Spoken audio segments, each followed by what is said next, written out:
It's just as I thought. Humans are so interesting. All right, what is going on, everybody? Welcome back to the Ryuk's Apple Podcast, the first ever live episode. How are we doing tonight, folks? I'm feeling alive. I'm 'Cause also we're alive and live. kicking, bro. We're chilling. Oh, yo, we feeling good, honestly. Mondi Mania going crazy, not gonna lie. No, for real. Monty Mania Day 3, the Yes, Xpity arc. Not the Xpity. video. Bro, I need to know the story, please. How did we get here?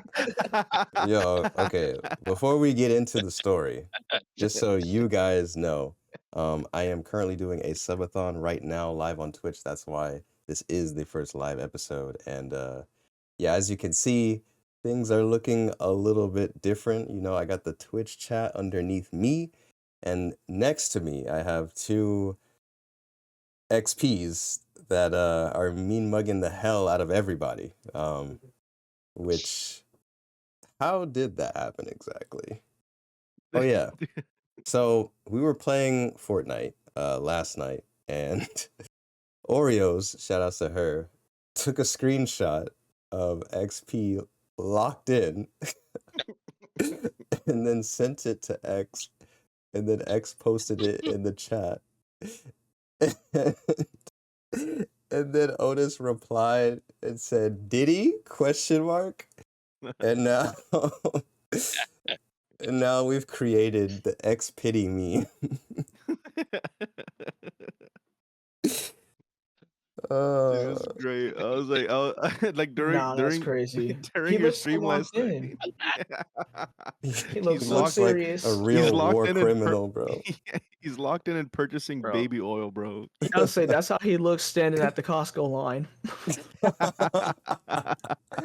Just buying baby oil in bulk. Don't worry about what it's for, man. He's got Yo. the gallon. He's got the gallon tub. Yeah, dude. But, I remember last night I was I was like, hold on, Monty, I gotta do something. Just like in midstream, and I just changed everything.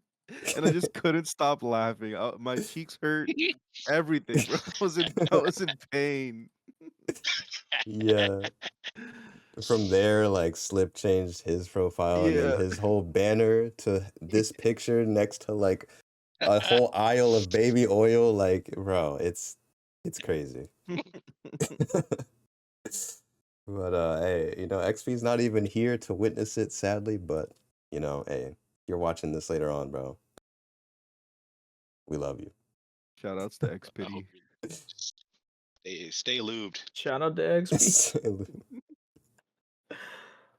But yeah, so before we actually started this episode, we were having a discussion about like anime villains, and Tibby, shout outs to him in the chat right now, was Top asking 8. like what's my favorite villain, and like naming one of his favorite villains, talking about like I yeah, got his exactly 8 too. got what? I got exactly 8. I made a list. I got 8 of them right now. Top Dang. 8 Tibby. Top 8. But yeah, he was talking about like his one of the villains that he mentioned his backstory and everything, and then I was like, you know, when we talk about like my favorite villain, I'd really have to think about it because, you know, I don't always think that good villains have to have really deep, complex, sad backstories attached to them. Especially because, like, you know, I feel like when it comes down to a villain and its backstory, or a villain that we actually like to watch do entertaining shit, a lot of the times the ones that are just dicks because they're dicks are the more entertaining ones. And like, you know, the more unpredictable ones as well. And I think, yeah, when it comes to like what makes a good villain, there's so many different things you could argue of like what makes a good villain. You could argue, is that based on like what they actually did, you know, like would you could say Thanos is a good villain because he actually fucking won. He actually did his shit versus like a villain that tries over and over and over. And yeah, they're iconic. They stay in your head, but do they actually really do shit? Do they actually ever accomplish their goal? But you could also argue a good villain has a good backstory, makes you relate to them, kind of thing. There's so many different things, right? So I kind of wanted to just take that topic and see how you guys are feeling. So I Yes. guess to Yeah, say to start things off, like what do you guys think makes a good villain, or what makes a good villain for you guys personally? uh, I guess I'll start it off. Like what makes a good villain is definitely their actions and intentions and like what their motives are, you know? Because Mm, like I mean, I guess in a sense, like that's just a statement in a vacuum, right? Because you can have a villain that's just evil for the sake of being evil, and mm-hmm, there's villains like you mentioned Thanos, like he won, but he had like, well, in his own preconceived notions of intentions, where he wanted to he create balance in the universe, right? Which is why he erased half of the fucking like existence, you know. So like with that and how detrimental are they, you know, to the story and to the world building that whatever writer slash artist was able to like convey. mm, Yeah, yeah. so like it really comes down to the impact of what the villain is able to bring to the story. I think is my whole thing, like like overall. I feel that. What about you, Otis? Uh, I think they have a good sense of purpose or just like a good reason to be evil. Mm, Like Thanos didn't really have a good reason. Shout out to Thanos. Just made more universe, honestly. If you're just gonna delete everything. mm, But more specifically, it's not an anime, but there's this French cartoon called like Whack Fu. It's on Netflix. You should watch it. Not all yeah. of it though. The villain in that is Knox. He is a watchmaker, and he was like building like a clock tower or something, and somehow his family, all his whole family, just gets just killed in some like OSHA accident, I guess. Mm, So after that, he finds like this weird little magical time cube that will allow him to go back in time for however many seconds. But he can just go back even more if he like essentially like steals people's life force and puts it into the cube so he can get more time. So his whole deal is just like he's going like super evil, like genocide route, just killing as many people as he can. He's got like a whole supervillain robot body, robot army. He's just killing all these people, putting it all in the cube. So essentially, it's just like it's not gonna matter as soon as I get done with everything. But it's taking him like a really long time. Just, and the heroes come by and it's like you can't keep doing this, bro. It's unethical, honestly. It's like please just listen to me. It'll be okay. And then uh he does stuff with Cube, and it goes back like 15 minutes. So all of that was for nothing. So that is definitely a good villain. Sorry for spoiling this whole show for you, but I wait. didn't explain it. You good? Whack Uh, food. I think it was like a game at some point, but like it's like a French, not anime, franime. We'll call it a mm, franime. I mean, yeah, that. So I feel like um, that's a good point. Like having a good reason, because well, it's funny. Like Doctor Doom, for example. You know, he's like the main villain of, I guess, the Fortnite season currently, and pretty hot right now since it just got revealed that RDJ is gonna be playing him and stuff, and you know. But like it's funny because for me, I never really knew what Doctor Doom, like why he was a villain. Like I just knew he was evil and like he was like big in like the Marvel universe, right? But I always was kind of like, why is he so big? I guess when like he's just the villain of the Fantastic Four, like in my mind. And I still, I guess all I could tell from why he was a villain was the first Fantastic Four movie, that they made, with 20th Century Fox, like a while ago. But like recently, now that Doom has kind of had a resurgence and stuff, I'm learning, different things as people start posting like a bunch of fan theories and stuff of what's going to happen in the upcoming MCU Doom debut, right? And learning about like, okay, so Doctor Doom is apparently like made a deal with Mephisto to try to get his mother's soul back, and that's kind of why he does like a lot of shit, if I'm correct. Um, Yeah, That one's cool. For me, I'm personally looking I forward to it. I thought that they were gonna do the one where it's a different universe and him and Tony switch places based off the comic books. I'm mm, curious though. yeah, it's still gonna be dumb. I'll watch it though. Hey, I'm gonna watch it. Dude, yeah. Well, like I in the mean, comics, Doc. oh, go Yeah. ahead. Oh shit. In the comics, Doctor Doom, uh, his mom sold her soul to the devil to protect them from like racism and stuff, and like uh, from people just don't like the Romani people, so they would just Mm, like persecute them, running around on the run constantly. So she made a deal. She had some demon powers, and gotcha. eventually, Doctor Doom grew up in all of this. It's like, you know what? I am going to study magic and science at the same time to be the greatest sorcerer technician, I guess. Mm, And then that's how he is, Doctor Doom. You know how it goes, roommates with Reed Richards, all that stuff.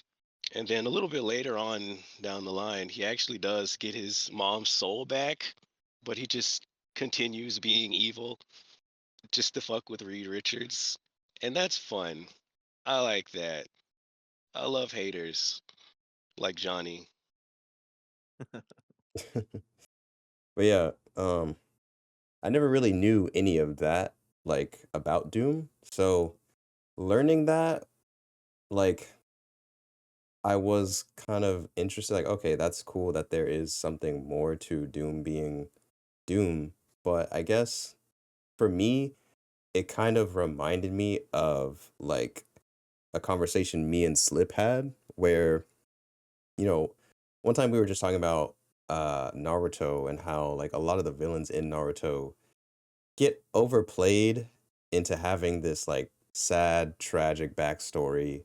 And like, for the first time, Haku and Zabuza, it was fire. It was peak. Haku, my favorite Naruto character.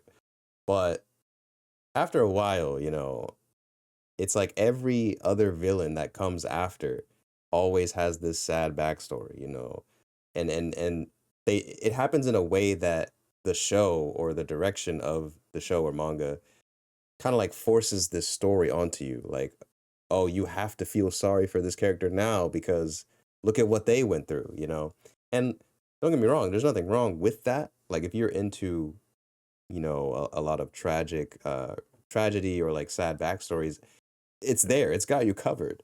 But I think sometimes uh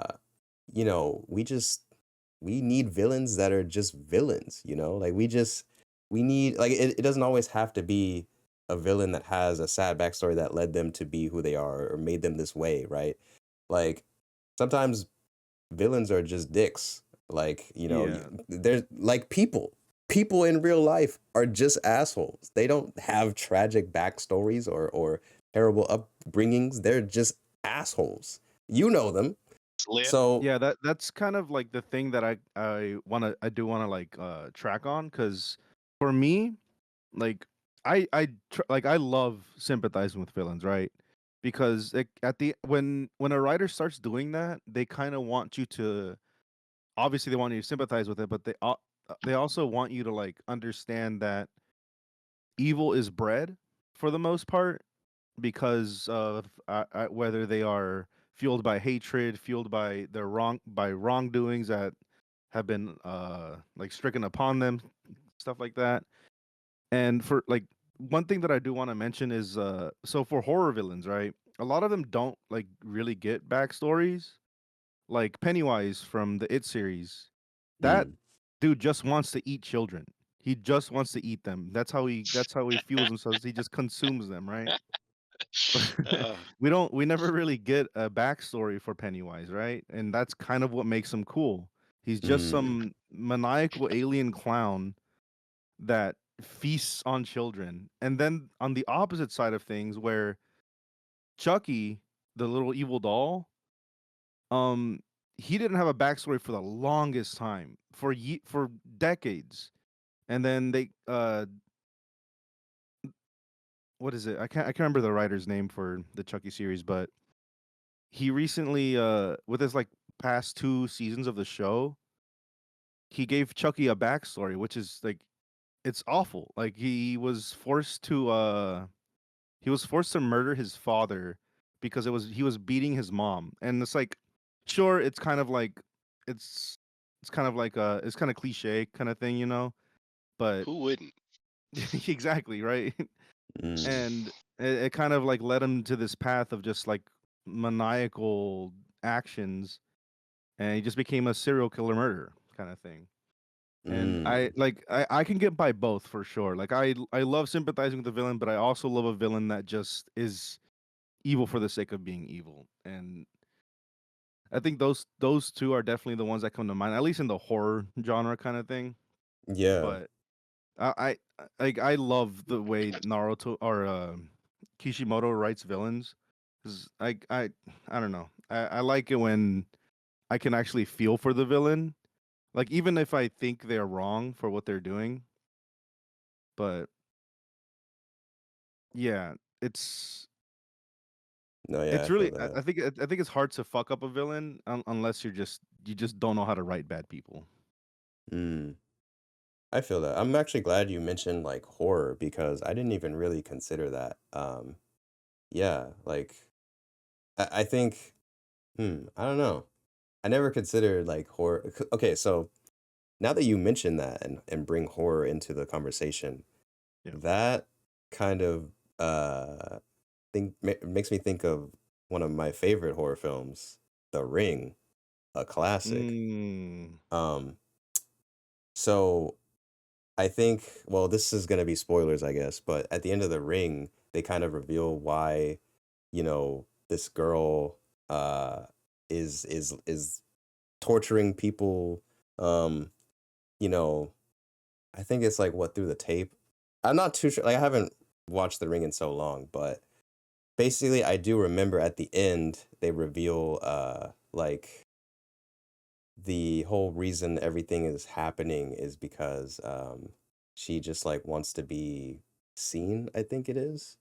right. And like you find out like you start to find out more about her and like how like this girl, her name's Samara, and like her backstory and everything.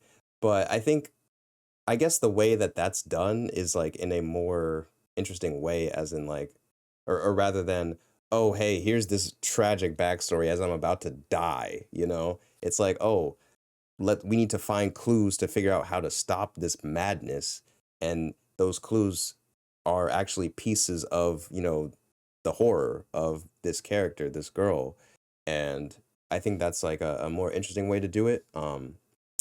And yeah, I don't know. I think in that sense, it's like it's almost like the backstory isn't being force fed to you, but it's kind of like something that it makes you want to learn it, And then once you are learning it, it's like I don't know. It's because it feels like it's been set up to not have a backstory, but then like once you're slowly going through the story, realizing, oh wait, there actually is more to it. It's a bit more intriguing, I guess. So, but yeah, horror. I didn't even think about that. That's pretty cool. Classic John. I mean, I'm not like a huge horror buff or horror nerd, but those are the two like horror films that I just really love. I love Pennywise. I love Chucky. Or Hmm. I really know. it. And I was like Yeah. thinking. I was also thinking about Gus from Breaking Bad. He was super well written. Just like man, he's probably carried by the actor. I can't remember his name, but yeah, that guy was a sick villain for Breaking Bad. Which you could argue that Walt was also a villain, but also Walt was just mainly doing it for his family, but also for like selfish reasons because he loved the high of just like making as much money as possible by selling meth. Hmm. But Just like yeah, me. Yeah. What Well, do you they have to kind of say about happen all over this? time for him. yeah, true.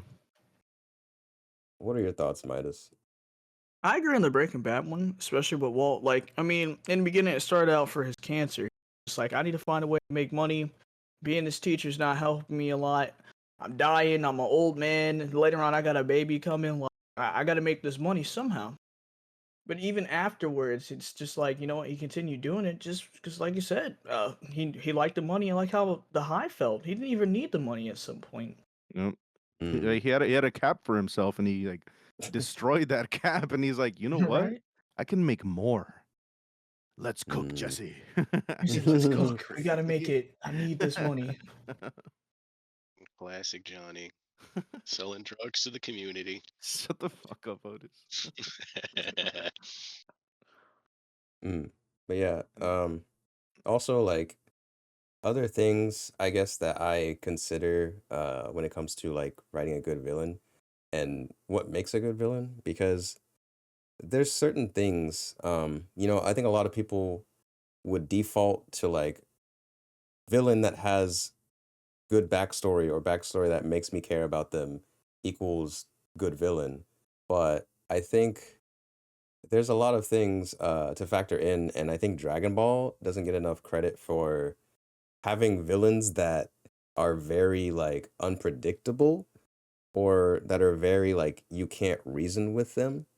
And to me, like when it comes to a villain, obviously there's the type of villain like I'm with Johnny. I like both, villains that are just dicks and villains that have, backstories that make you kind of relate to them and you can see why they got here. Like I like both. I like all types of good villains, good writing in general, right? But I feel like there's this, when it comes to being a good villain, there's that fear factor, right? A villain that makes you terrified. Like if you like, okay, if we're talking about villains and what makes a good villain, I think there's that element of if you see this person IRL and you're shitting your pants, that's a good villain. So, and I think what makes that fear factor or that like, holy shit, like I'm running away type of factor in a villain, Dragon Ball has a really good way of making villains like Kid Buu, for example, where you know, Kid Buu doesn't have fucking quotables.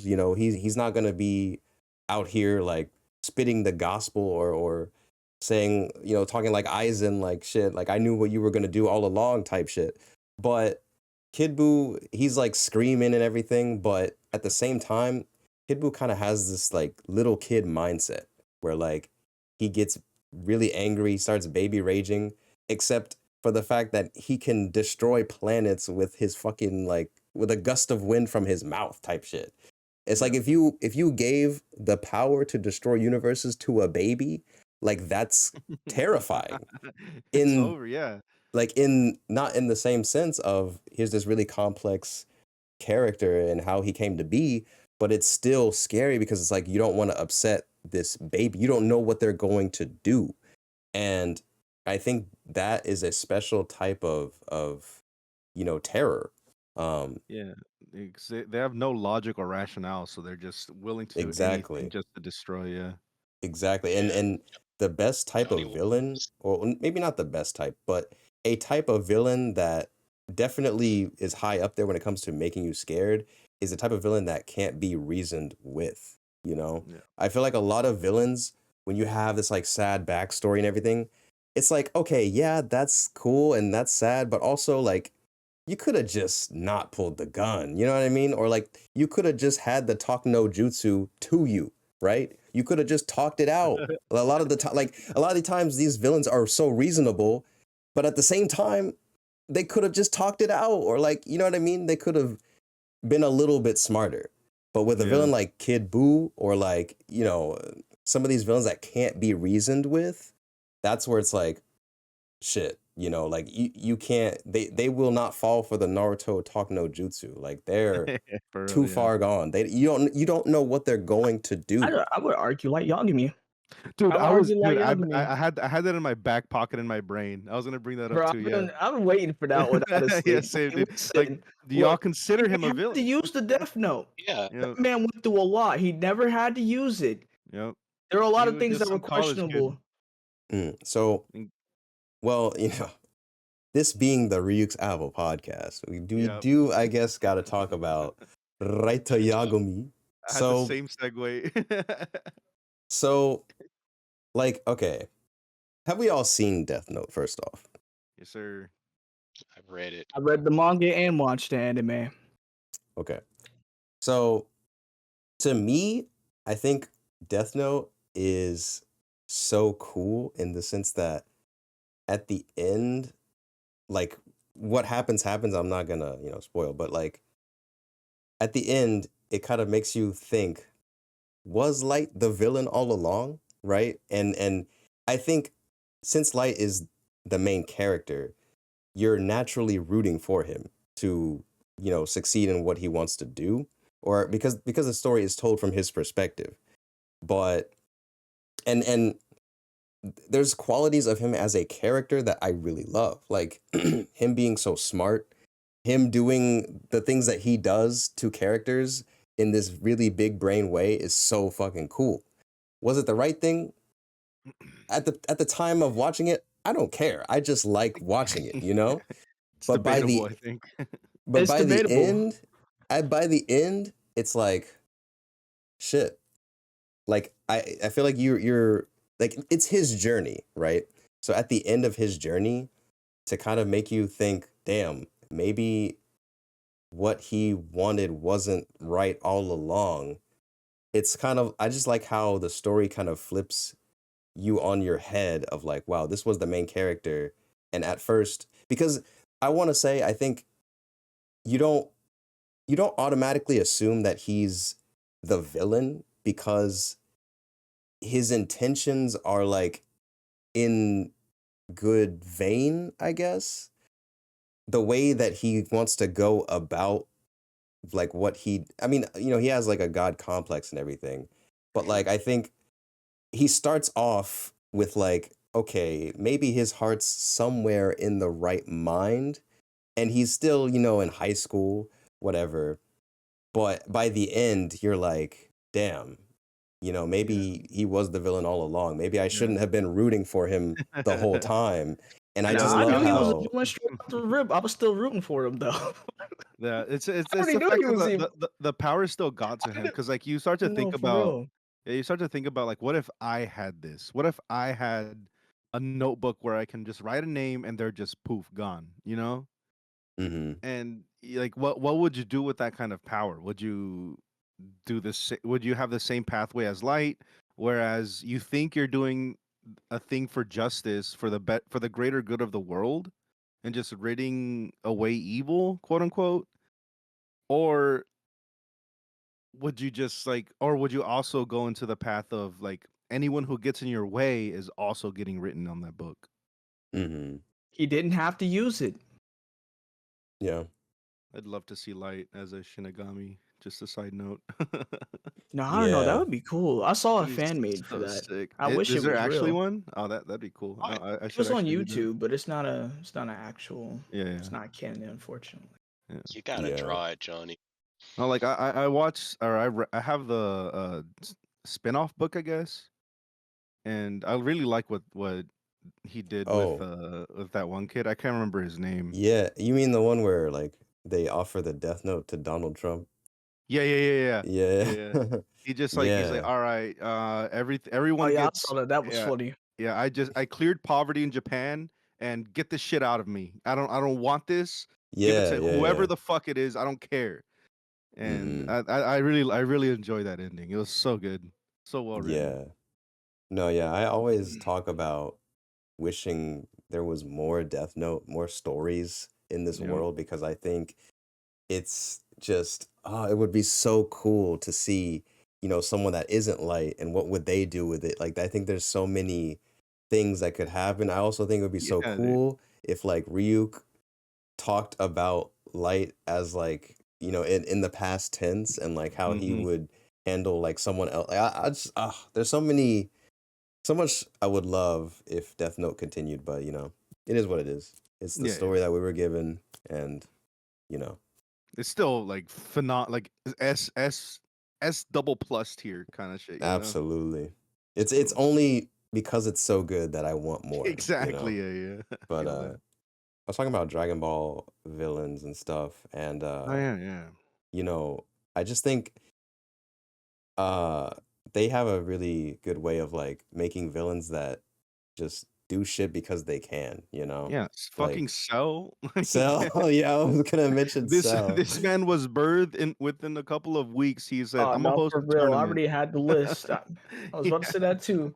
Bro, and like Cell is actually like I think he's one of my favorite villains, at least in Dragon Ball, just because like He bro, gave them a he fighting chance. Yeah, yeah, he he he has literally stood he there has for the a week, yeah. just like run the My fade, man said, bitch. "Y'all got a week before I run you to fade. I'll even wait. Bring your best Exactly. fighters." He dead Like ass for has the real. ability to destroy the planet, and he's like, you know what?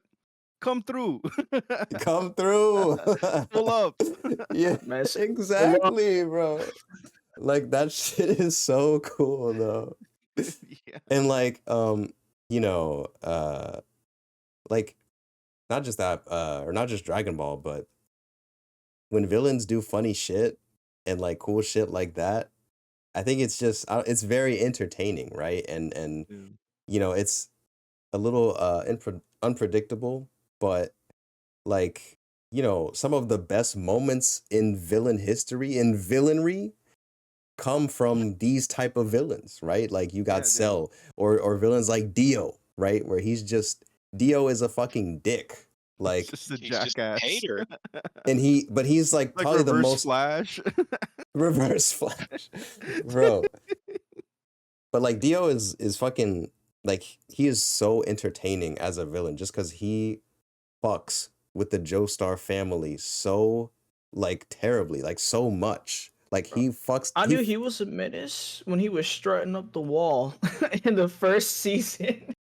bro, no, when he killed the Setting the dog, house on like fire. So when frame he one. fucking boinked the dog, dude. Yeah, Oh dude. no, bro, that made me so mad. When he got rid of his dog, bro, you don't become Like, between nah, a man and yeah, his no. dog. This man is designed to be hated.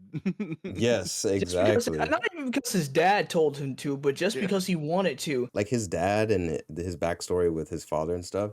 It's like, yeah, it wasn't great, but I feel like they didn't harp on that too much. They didn't make that No, his they didn't. They didn't make you personality, feel you bad know? for him at all. They Yeah. just said, "Hey, go be a villain." Yeah, exactly. Like He was he's like, yes, still sir. he's still him. Just like Johnny. But yeah, Dio just does shit and it's very entertaining and I love it. I love haters for real. He's the number one Joestar hater. Honestly. I have one Heck, more that I was thinking about, but this was not really anime. Would you argue about Slade in the Teen Titans verse? I mean, he's Mm. just beating up on kids just 24/7, bro. It's just funny you fucking with mention Rob. that because I just rewatched the OG Teen Titans and Right? like I feel like Slade is like the Joker to Batman, right? Slade's like No, I feel the that. Joker to the Teen Titans or the Eggman to the Sonic, I'd mostly argue around Robin. I mean, he beat up the Teen Titans just because they were next to Robin. Yeah. Because Well, he tortured Robin psychologically and with the Batman verse. Well, Slade, he also like, you know, came back from the dead and then like forced Raven to summon Trigon. So he did He also kind of turned like fuck terror with, against them too. yeah, which affected Beast Boy a lot, you know? Like he definitely had the most part in Robin's character, or like he was probably the villain to Robin the most, but um I think it's also kind of like I would definitely say I think he's a villain, but a lot of times it's not like he ever wanted to kill Robin, you know? He just Like wanted to fuck with him, and I feel that. He had the power to kill them. He just chose not to. He just wanted to fuck with them, like they said. It's yeah, my I guess favorite thing to so. do. Yeah. He was ready for hands. If Cuz I like had to when segue out, there's that one part I'd where say the Robin's like his Shredder. apprentice, and I don't know. I kind of like the idea of Slade and like cuz I feel like after all like watching all Teen Titans, I don't really know if there was if Slade ever had really one goal, you know? Like I think he just likes destruction, I guess. I don't know. He just likes fucking with this one kid in particular. Yeah. He still is pretty cool though. Like and I think the way he goes about like fucking with Robin and the rest of the Teen Titans is like, you know, it's pretty cool.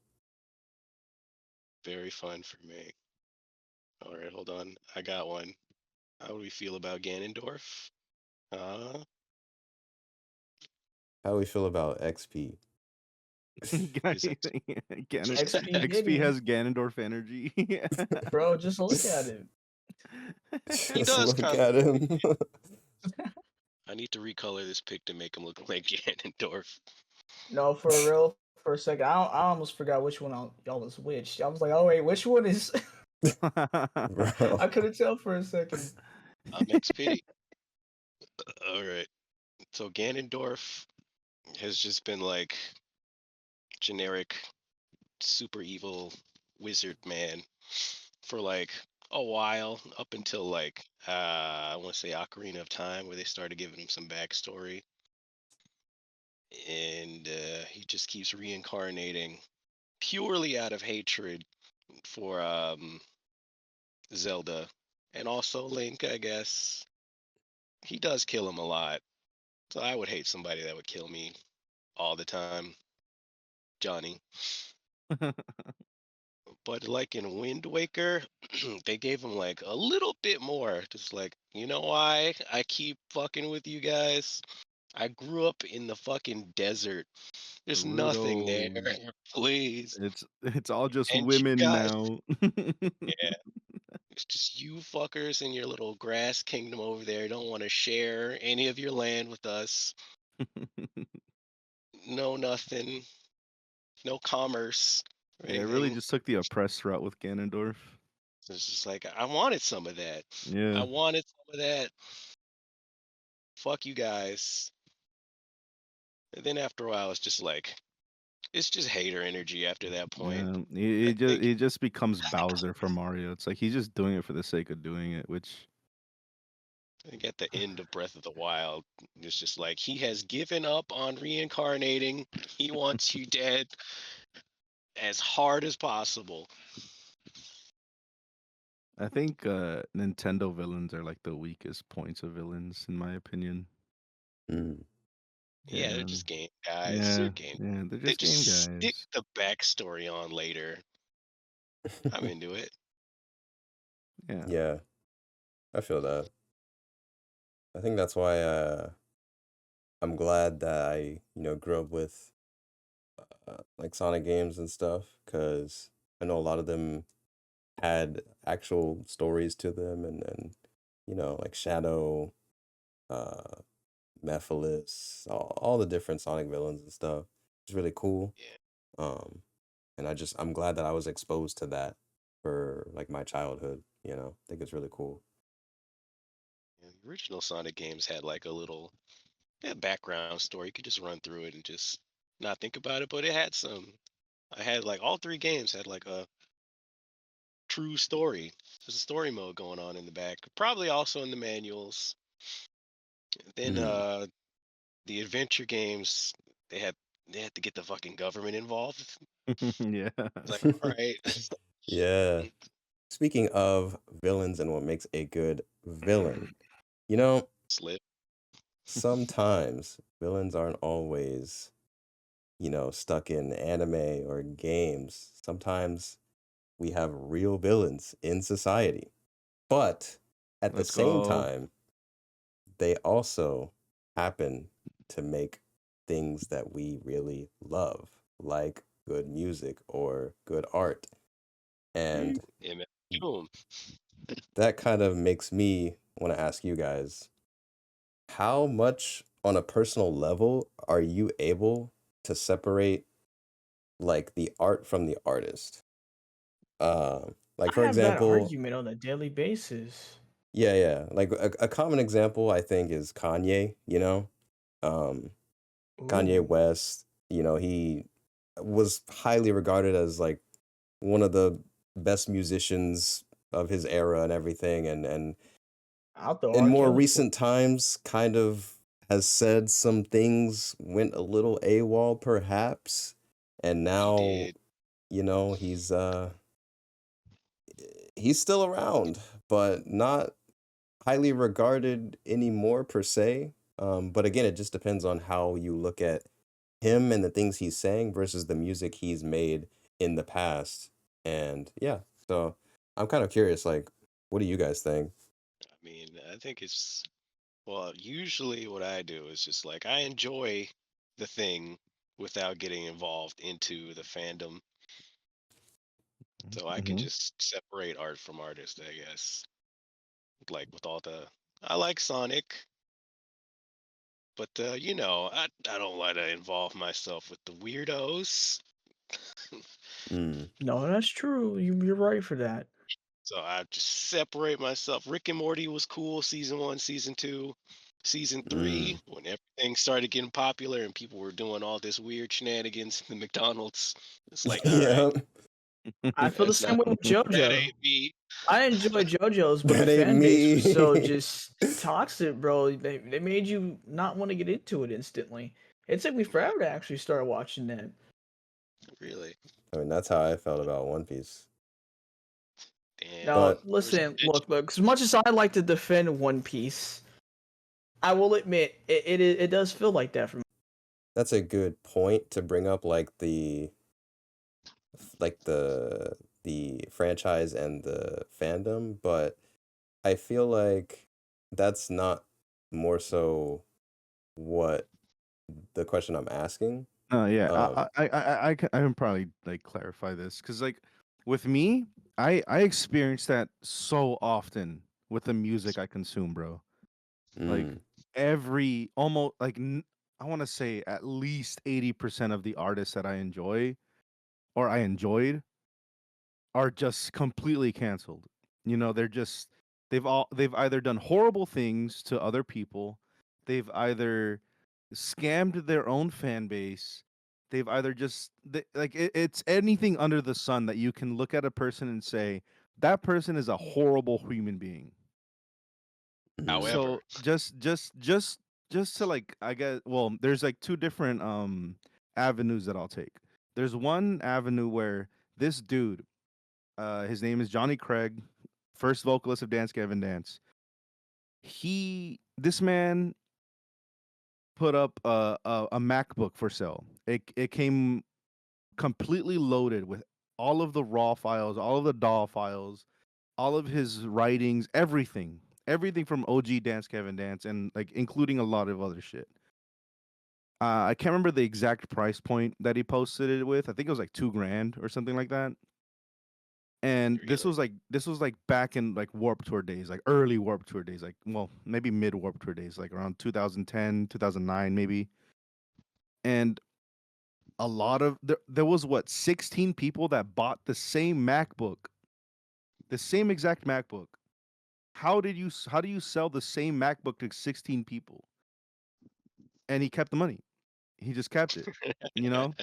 He kept the Man made MacBook. He off didn't like even a give. ninja. That's Yeah, funny. he didn't give the MacBook to Wow. anyone. But and he Nice. kept it too. That's crazy. Yeah, dude. The MacBook was not given away to anyone. And that was the first downfall of Johnny Craig. And then heroin was introduced. He started getting addicted. Then he abused and made someone else addicted to heroin. Let's go. It's awful. It's an awful path that this man took. And then there's Mm. the other side where I don't know if Mondi, you probably might know them. I don't know. It's a band called Lost Prophets. Mm-mm. Okay, yeah. So there's this dude named like Ian Watkins or something like that. He's a vocalist of Lost Prophets. Very old band. Um there's just a fucking CVS receipt of all the minors that he sexually abused. Nothing Jeez. CVS. Yeah, dude, it's horrible. It's I'm horrible. sorry. You said CVS Yeah, receipts? have you been this? You know the CVS receipts. You know what I'm Yeah, talking that Oh wow. not an actual CVS receipt, but like about. it being a long receipt. It's lengthy as fuck, bro. And it's horrible. It's horrible to see. It's horrible to look into. I highly recommend no one looking into this. But yeah, and those two things, like I don't know, and everything else in between, of all the bands that I listen to and have enjoyed for the past like what two and a half decades, Hmm. it's horrible. But at the same time, I do enjoy listening to all of this music because I for one am able to separate the art from the artist. I have found a decent median where if if I know this person is horrible, I'm gonna find ways to not support them, but at the same time still enjoy what they have put out or put out currently, because a lot of the artists are still doing stuff even though they've been allegedly doing horrible things in the back in behind closed doors and whatever. Hmm. But I'm able to do that because my ears do not reflect what my ears enjoy, do not reflect what my heart like feels, you know? Hmm. Because I don't know, like, and exclusively speak on this like with music because like music has I was risen on music like my first CD player that I got was from my uncle that passed away when he was like what 20 years no 19 years old, and Mm. I was what I think I was like 10 maybe 9, and so I Hmm. hold music very close to me. So if you told me tomorrow that what I can't even put up Linkin Park, but if Breaking Benjamin or some like really old band that I was raised on that got me into the metal genre got canceled, I wouldn't care. I'm still gonna bop their shit because that's what I was. That's what my heart is. That's what brought me here. You know. Mm. Yeah. So I'm not gonna let like cancel culture, quote unquote, or anybody tell me, hey, you shouldn't be listening to that because this dude's a piece of shit. Like, no, fuck you, bro. Like, let me let me No, that's jam my respectful. I shit. feel that. I feel that. Yeah, like let me jam my shit. I don't care what you feel. You don't have to listen to them. You don't have to It's support not to the. for you. It's for Yeah, me. exactly, dude. And that's where It's I'm not for from. you. It's for me. That's Yeah, crazy. dude. That's where I stand on that. Mm. I would Like, argue mine for R. Kelly. Like, did nobody question this if they're putting in their music? But at the same time, it's like he's been telling you who he was for years. Nobody paid attention to this. Why are we listening? At the same time, this song sounds good. I was like, you know what? It is. exactly. I Especially Yeah. don't when you're agree with with him as a family. person, but I can separate the entity. Yeah, Like especially if you grew up on it. It's just I came out the womb listening to Metallica. It's not like they had it. At least I know from minute. I don't think bars. they had anything bad, but like if they tried to cancel Metallica right now to this day, I would still listen to it. I don't Dude, care. dude. Yeah, I do want to piggyback on that because you know the notion of rock stars and like the whole rock star Yeah, culture. they always say it's like oh I can hellish and demons and yeah, whatnot. no, not even that. I can guarantee you that Metallica has had minors that were like quote unquote groupies. I can guarantee you Oh, that. most definitely. Like 100%. And like back in the 90s, where however far back they go, I can guarantee you that Led Zeppelin, fucking Alice Cooper, Mm-hmm. Slash, all of them were fucking All of minors. them. Yeah. No doubt, bro. As Yeah. hard as But they could. and there are people that are super cancel culture heavy where they cancel all of these quote unquote or they quote unquote cancel all of these newer bands where they don't even like look back or they don't even Right. like consider the thought of their old favorite bands that their father put them on because it Mm-hmm. holds them so close. It's a heart thing. It's an emotional driven thing where they don't even want to consider that fact. Yeah. And it's like, dude, like you can't choose, you can't pick and choose these things, bro. You have to stay true to yourself, which my truth is fuck that, bro. Like I do not care. Like I'm sorry that this person hurt someone else. I still enjoy the music to my ears, you know? It Mm-hmm. sucks. Sure, I mean, I don't wish I was different or wish I could think differently because I'm still just doing me. I'm still enjoying the things that I enjoy. And not to say that I'm not like super like critical about these things because there are serious topics that a lot of the bands that I consume have like people like the horrible things that they've done. And like I don't know, I'm just that's where I stand. I'm just like fuck it, bro. It's fine.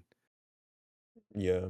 No, I feel like with with music, it's so complicated because I feel like, you can hear a sound and love that, fall in love with that sound Yeah. and you know, um you can like good music, but at the same time, it's also very like once you start getting into the musicians that are making the songs you listen to like all the time, Yeah. it can be more intuitive in that sense too, because like, you can watch a show like The Boys or whatever, and if like one of the writers out of the 50 or whatever did something bad, it's like, okay, well, that's one out of the whole team that made that show. But with Yeah. music, it's like if you're listening to Kanye, for example, like you're listening to him rap like almost the entire way of the song. So like on one sense, yeah, it's like it's good music, and I feel like for me personally, I can listen to good music and not care too much about who made it, but at the same time, once you start like getting into music heavily and you're like, "Oh, like who made this?" and as a musician myself and Johnny knows as well, like wanting to make music, I think, and you get really interested in it. It's like, okay, certain things, learning about your favorite musician, I think it gives you another level of appreciation for the music you listen to. And that's a cool thing to have if you really enjoy the music, if you're a fan of a specific band or whatever. Yeah. Um, but for me, like the first time I ever had to kind of like deal with this question is actually from a musician, which I'm sure a lot of you guys know or at least have heard of, XXX Tentacion. Right. Um, so this guy, the reason why I really got into his music is because I was kind of avoiding like rap and hip hop for a while, and I didn't really see a point in going back into that genre or styles around that genre. Um, but I realized that there was this whole like SoundCloud era of really aggressive like hip hop, which it was like turning into, the vocals were so aggressive, it almost sounded like they were screaming. And that's, a lot of the music I was into. So I was like, this is interesting. And, that screaming, like hardcore aggressive vocal on top of like a really bassy, distorted, like rap beat. I was like, wait, this Yeah. is kind of hard.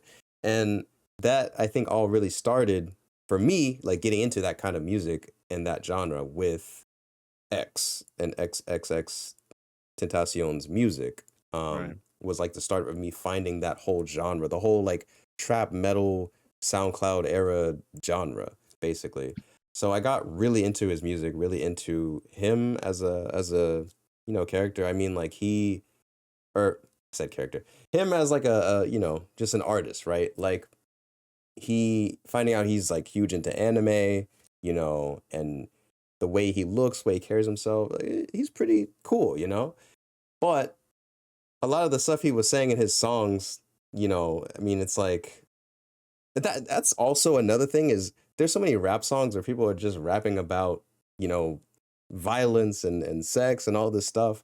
And it's like, well, people like listen to that stuff on the regular, but like, do they actually, you know, agree with that shit? Or like, and not to mention rap has like still probably one of the biggest, you know, homophobic communities, I guess. And, still a lot of rappers will say like certain things that just, you know, still are promoting that really old, I guess, Stigma. era or Yeah. I'd yeah, say the it's a toxic, mixture. not saying all of hip hop, but I'm just saying Oh, of like course. Yeah, we get No, what you're I saying. mean, like opinion wise, when it comes to the song, like some people, they don't pay attention to the lyrics. They just like the beat. Like there's plenty of people I know who just they don't care about the way what they're saying. They just care about the way it sounds. no, yeah, no, you're Yeah. right, and I It's think like some people do, but that's also another thing that I've always kind of like had in my mind is like a lot of people listen to rap, but like like you said, I don't think they really listen to the lyrics. But it's just something that like when you find out that the person saying these lyrics is actually about it or actually doing some gang shit or some Who make you killing look at them people, it's like, just a little bro, bit. You're like, oh it's wow. like it's so real. Yeah. it's like, well, like like you come like should you how do you react, like I mean you were kind of listening to that the whole time, and then you have like certain people, right, that are like they want to be fans of musicians and stuff, but they also want that like authenticity, right? Or that because they'll be like, oh, you're an industry plant, this and that. And it's like, you didn't come from nothing, like all this stuff. So then you have those people, and it's like, well, how do you feel when you find out that the gangster rapper's actually a gangster, like certain things. Yeah, But bro. anyway, Like, yeah. but I'm almost done. So back to what I No, was saying. yeah. With X. With him, like listening to his music more, getting more into him, right? Because he's really at the time the only rapper I know that's like making this aggressive trap metal type of music before I got into like other things or other artists. Um, Start to find out that he's maybe not the best person. He was like talking in interviews about like he went over to a guy's house, beat him up, and like had him in a chokehold, and then took the picture, a selfie of him, and used that as an album cover. And I'm like, yo, Oh, I mean, that's kind of crazy. But like, That is both insane and hard as fuck. yeah, Like, yeah, exactly. Yeah. how are you But gonna post the Man, guy so that for you real, just I'm about to make some clocked money on off an of you too. album cover? Watch. Oh my yeah, That's a god. little diabolical. Yeah, but dude. like but like Johnny. other stuff too, of like him doing some things that, he going into like hitting women, and I'm Yeah. like, oh, and because here's the thing, like, I'm sure a lot of artists I've listened to growing up did that, but I just never questioned it.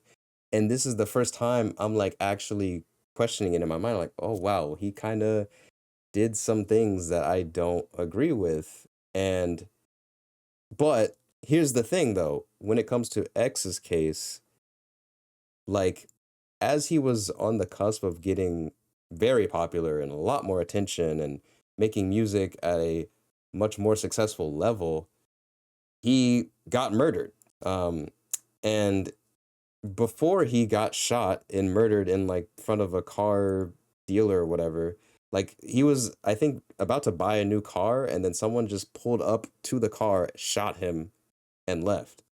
And very sad, very tragic. Like I'm a firm believer in like people redeeming themselves. Like even if they've done bad things, I don't wish death upon anyone. Of course. But for X's case, I feel like bad because again, it's like I'm just starting to question everything and he gets shot. His life is taken away now.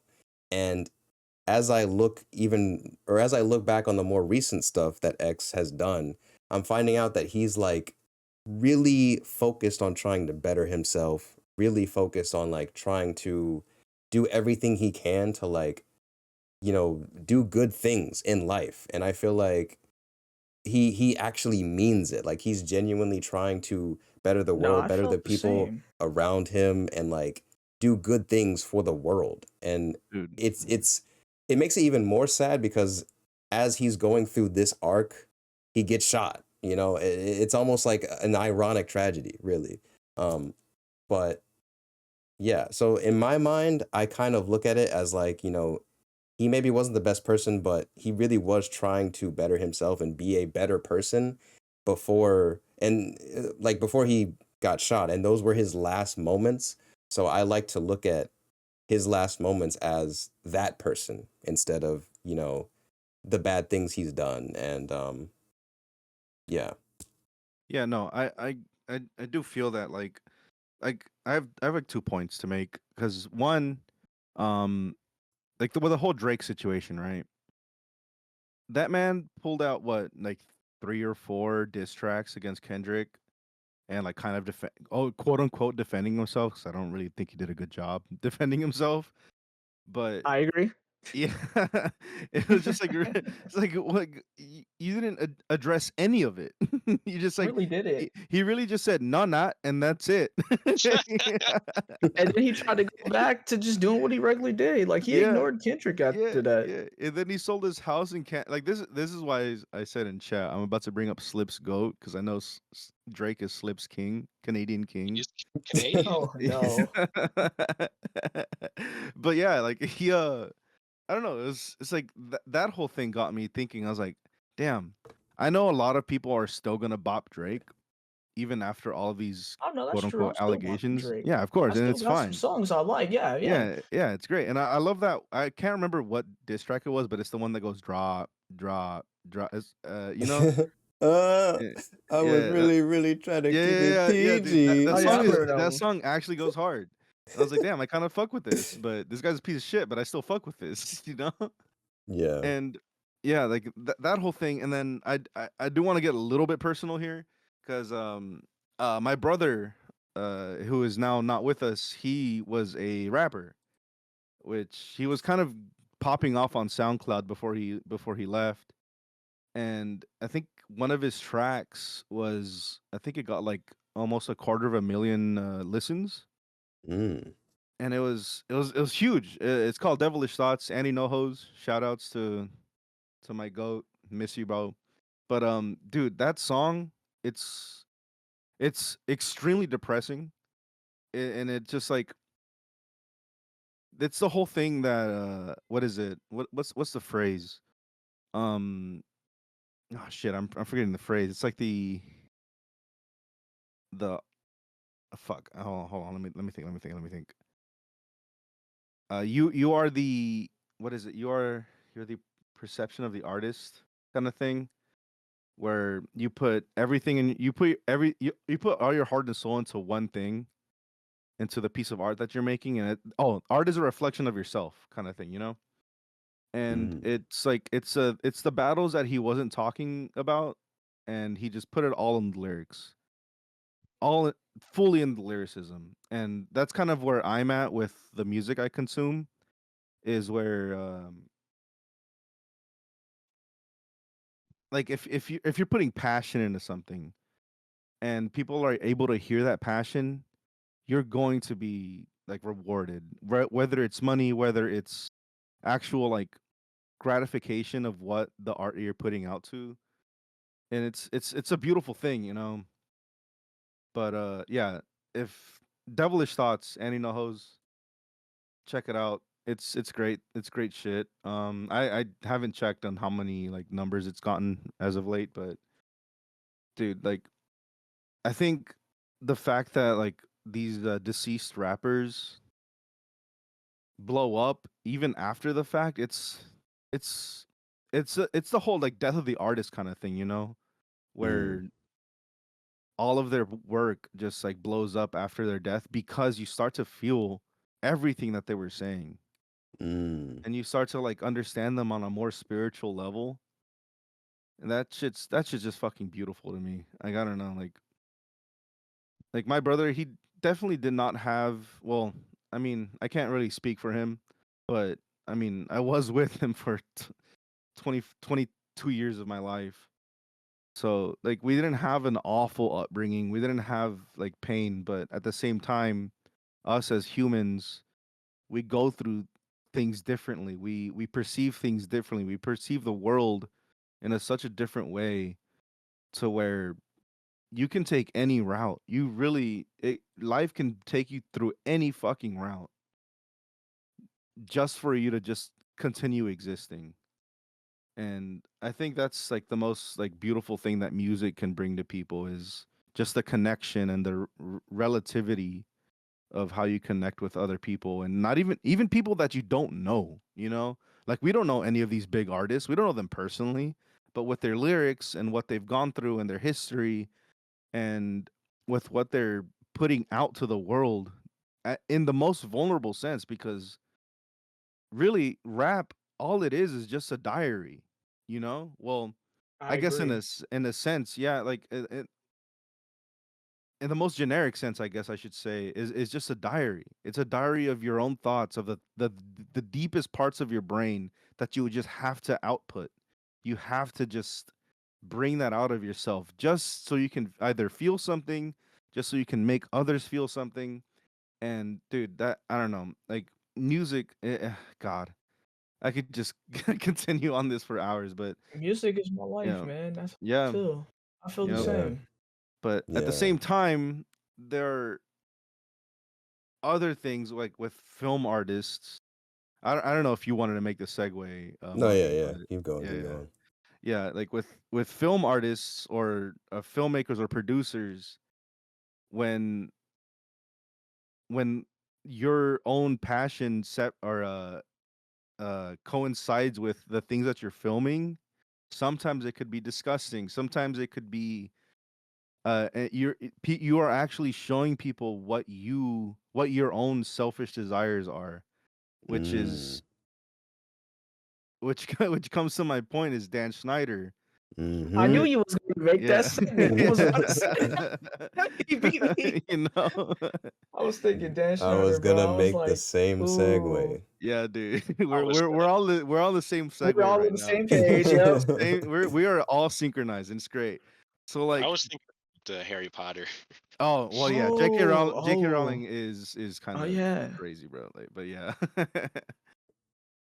Man, it's it's tough because like you rewatch iCarly specifically. Like You I look at love it differently now, don't yeah, you? yeah, dude. Sometimes like yeah, iCarly's still sometimes funny, but there are some scenes where you look at it and just like, no, I know the person behind this. I know why they did this, and Mm, I'm not happy about it. I'm no longer laughing like I was 12, 14, 15 years ago. yeah. Yeah. I mean, okay, so for me, I will say, and this is probably just a personal thing, but I think for me, it's a lot easier to separate shows. Well, I want to say like those teen or not teen, but like Nickelodeon shows, the live action like sitcoms and stuff, like Victoria's, Zoe 101, Drake and Josh. It's a lot easier to separate those from the creator Dan Snyder in my mind personally, just because like when I grew up with those shows, I never had the creator in mind. Like I never knew who the fuck Dan Snyder was. I never looked at the credits and read his name until like more recently. So I just always watched the show and like, even like when I'm getting into film and getting into anime, getting into all these things that have more known creators behind them, like just for example, Naruto and Masashi Kishimoto, like me getting into like associating the things I love with the characters behind them, I still am not really like associating Dan Snyder with these shows until more recently, like in the last few years. Um, so I think because I've liked these shows for such a long time of not associating it with him, I can more easily do that now. Um, but and also I guess knowing kind of the behind the scenes of what goes into making, these shows and being on like film sets and stuff, like I know how collaborative it is, and like that, not to get it twisted, that I'm sure there's a lot of other really bad people in that whole, industry and that whole like set and crew and everything. But I know it's not like the show isn't all just possible just because of him. There's a lot of other people, the cameramen, the actors, and to me, like I can't look at the show and let all of their work go to waste just because of this guy. So yeah, for me, I still enjoy Zoe 101, iCarly, Victorious, all of that shit. And I just feel like a kid again watching those shows. Right. But I do feel like, after seeing that documentary, bro, and just seeing like a lot of what people have put out there, like and connecting the dots, it's like it is kind of it's kind of terrifying. Yeah, and it sucks because like the people behind the scenes and behind like the cameras and production and everything, like everyone around Dan Snyder and whatever that other fuck ass dude's name was, Brian something. Hmm. Like they were fearful because like if you would ever like step on any of their toes, then you're just out. You have no job. You know, Yeah. Hmm. like working with people like that is fucking terrifying. Hmm. Like you're so happy with this quote unquote Hollywood job that makes you a make that gives you a living, that puts food on your plate, puts food on the table, and you're working with someone that's just like it's so funny because I'm looking at Light, and then Ryuk is like his shadow, and that's that's how I'm like looking at the situation. Is like people are just No, I standing feel the there. same way. Yeah, people are just standing there doing their job, and then they see their shadow, and it's just a fucking Dan Schneider, just with red eyes, just like, don't I fuck feel like this most up. people always try and justify it. They're like, you know what? I'm getting paid for it in the end. I feel Exactly. bad for them, but it's not me type of thing. Like Yeah, it's when dude. you're not on the end of it, it's all something are completely ignored sometimes. Yeah, and it's like, yeah, I'm gonna film like today. I'm filming children's feet today, and it's like, This ain't how? weird at all. Yeah, like how do you? I don't know. I get how you do it. I get how someone is able to like even just like completely go super dissociative and say, "Yeah, I'm going to film children's feet." And that's what we're going to output. That's what Dan Snyder's going to have on his hard drive from here on out. And Mm, yeah. this is what we're going to output to the world. Like and just because like you need to get paid. This is what you're here for. This is your job. And it's Yeah. awful. It's really awful to think about, but at the same time, obviously these shows have a huge impact on Otis. I'm sorry. I don't want to read the chat too much, but Jesus Christ, man. And Uh, anyways, oh my god. it's it's it's really hard. At that point when I see scenes like that, it's really hard to separate the artist from the art from the artist. It's really fucking difficult because then you start to have that thought process like, oh, he made these people do this for his own selfish and cynical desires, you know? This wasn't for the comedy. This was for him and seeing how much he could get away with, you know? Mm-hmm. and putting these actors and these cameramen and these producers just to like actually do that. It's so weird, man. And like I still have appreciation for Drake and Josh and iCarly and all that stuff and Victorious and stuff. It's like, but at the same time, there's some scenes that I can't even look at, bro. It's so strange. Mm. Yeah. I think I might honestly have that same feeling if I sat down and rewatched all those shows right now. Um, but it's crazy. Like when you were talking about that, that kind of made me think of how like you know at some point it comes down to your own like conscious awakening, right? Because Yeah. you can be in this environment in this industry and not think anything is really wrong because like Midas said, you could justify it with the money or whatever and not having to work a regular job that's a lot more taxing physically and stuff like that. But like I think, watching a little bit of that documentary and stuff and seeing like how a lot of the parents have to like, go to war for their kids not being just like immune to that environment and like thinking that that's okay. Like they are the ones kind of stepping up to that because the kids probably don't know any better. And so when you were talking about like the crew and stuff like that and them doing that, yeah, it kind of comes down to I think that because like you could be raised as someone that thinks stealing's okay or you have to like kind of wake up and be like this is wrong. um, and that doesn't necessarily just happen from turning 18 or being an adult. Like it it comes down to like you waking up realizing like what you think is morally right and also that's again affected by a lot of what your parents tell you, what things you watch and grow up with so it's like I still feel like you could be a good person but just not have that like moral compass awakening. And I don't know. I guess that's like I wonder how common that is in like the industry at that time. Yeah, I don't know. I really don't know how I would react if I were to be told you have to film a certain scene that I just don't agree with.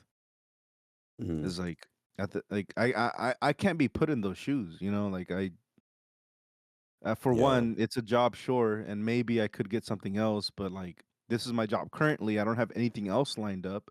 How'd I have if I were in those shoes and I had something else lined up, I would definitely just like, nah, I'm out. I can't do this shit. This is weird as fuck. I gotta get out. Thank you. But then again, Dan Schneider, from what I hear, had the power to like basically blacklist you from the industry. But Mm, at the same time, you can just go into short films and stuff and just like work your way back up. But once you're there, you're there. mm, Yeah, I don't know. It's a very like touchy thing when you start thinking about the actually like good people behind these shows that he produced. hmm. Yeah. Yeah, and to continue with just other things that kind of make me question my separation level from art and artist, right? I mean, there's a few things I've learned over time that their creators were not great people, like Rurouni Kenshin. And I love that series, but then I find out that the creator's like terrible. And there've been other things here and there, but I think another like really big moment that just kind of hit me really hard and was it the next level in my moral compass awakening or something that I had to deal with that I never had to before, which I'm sure Johnny could also relate to this, is when, you know, around the same time COVID hit, uh, a lot of Smash Brothers creators Dude, um, oh my ended god. up like having all these allegations come out about them with, minors and just it just it I think the shock factor was not only the fact of like, well, a lot of these creators like Nairo, Zero, were people I would just watch all the Yeah. time because I didn't have the game, and I would like watch them just because they were the biggest Smash creators at that time. But so it wasn't just the fact of like finding out that all these people in the same community have stories regarding like minors and stuff, but I think it was just also because um shoot, I forgot what I was gonna say. I mean, like, while you think about that, like, I have a very close relationship with that, because I feel like I've talked this to you like directly before Hmm. when all of that stuff was happening. I know like Mangoes, if he's listening, he also knows this guy personally, but it was this dude. He was a tournament organizer slash like stream head that would stream all of the Houston, like big Houston regionals over here in Texas. And this man, bro, like he was, I felt like he was a good friend of mine. Like we would DM a lot of the times. Every single event that he ran, that him and his tournament organizer ran, I'd just be chilling with him, be hanging out with him. Everything was great. And then I woke up. Well, not even woke up. It was like what, almost like 10 p.m. at uh 10 p.m. and I started seeing like these twitlongers, and I'm just like, what the fuck is this? And it said twitlonger regarding Remo. Remo was his tag. Um, and I started reading it, and I'm like, what the fuck is this? There's no way. Like this was during the whole like movement, the Me Too movement and stuff. Don't let him fool you. He woke up at 10 a.m. No, I know. I do wake up and I see some more, but anyways, um, yeah, like I started reading, and it was just all of these like awful sexual assault allegations, and it was like one after the other. Like literally, I read like three that night. It was back to back, and then I was like, I have to call this man, and I called him. I called Remo. I was like, dude, what is going on? And he's like, what do you mean? I'm like, dude, I know you know what's going on. Like, you have just tell me what the fuck are these people talking about? Like, what did you do? And he's like, don't believe any of it, bro. It's like, I'm chill. Like, there's nothing going on. I didn't do any of this. I'm like, dude, there's three people talking about you in this specific way, and a lot of the times you would mention to me about your little escapades, and I didn't know that these, like, at least, like, I think one of them was a minor, and you took advantage of these people. Like, what is this? And he's like, bro, like, I can explain. I'm like, no, you don't have to explain anything. I'm out. I hung up on him. I blocked him.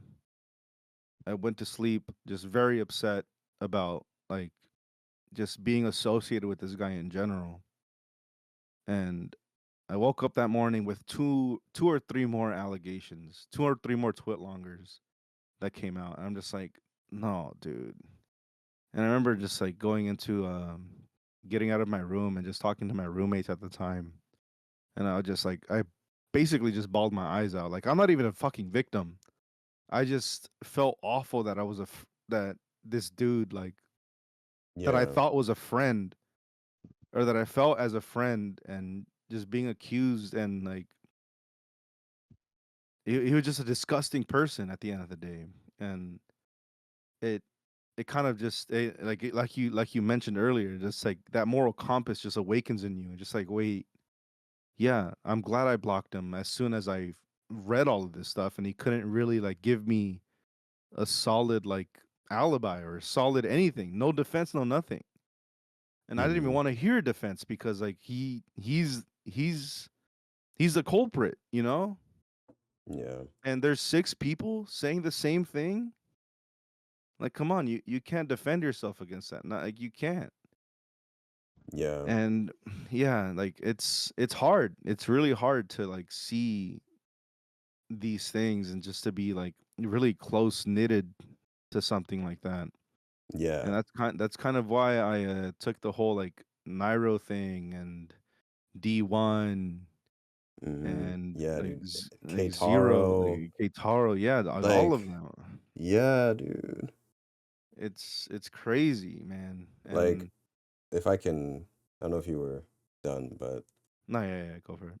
like, so I think what I was gonna say before is just the fact that, like, not only was it just me realizing all these people in the same community, but it just felt like they were coming out back to back to back, like Yeah. before I even had time to process one of them. Like, Dude, you're it's telling like me, it's man. like Yeah. and it I don't even know if it started with Smash. I think it was because of Evo, and it started with like the main guy that was running Evo, um, which definitely Right. hit hard for me because I'm like a huge fighting game fan. But I think it Yeah. started with him, right? And something comes out about him, liking little children or whatever, and then that spirals into like all of these allegations of with minors coming out really in the Smash community. And then, that's when you have like Nairo, you have Zero, you have Keitaro, you have Senpai, you have like just all of these allegations left and right coming out. And like, I'm just trying to keep up. And like, I'm at the same time, COVID's happening. I'm like, you know, Yeah. also like trying to find a job. And it's just like, it was like a crazy time. Just And domino effect after domino effect. yeah, yeah. And like I said, it was crazy just to kind of experience that cuz like again, me growing up my whole life, like I watched YouTube. You know, I'm sure I've watched a few YouTubers that have done terrible things, but I've never like stopped to think about it or consider the things that they're doing, I just Yeah. whatever. And when this happens and all this spirals into all these content creators being not great people, it's like, oh shit. Like, and that's where the moral compass just it awakens. And I'm like, I don't think I don't think I would say I've ever idolized any of them, but I I would watch them a lot and just be like, oh, that's funny. And after that happens, it's kind of like, well, how do you go about like what you used to do? Like if you used to watch them as a routine, then do you still watch them? Is it okay? Like in your head, do you consider still supporting them okay, knowing what they've done or knowing who they are kind of thing, And that's just something I've never had to deal with up until that point. So it was just kind of like, wow, and I also want to say, before we talk about something else other than like the Smash drama and everything, um, the craziest thing to me that happened out of all the Smash drama coming out was, I don't know if you were there, Johnny, but when Mewtwo King had to like, No, dude. No, no, no, no, no, man. bro, like Oh my, basically all these allegations are coming out about all these Smash creators, that was and fucked up. some person made some fake allegations about Mewtwo King, who is another pretty big Smash creator.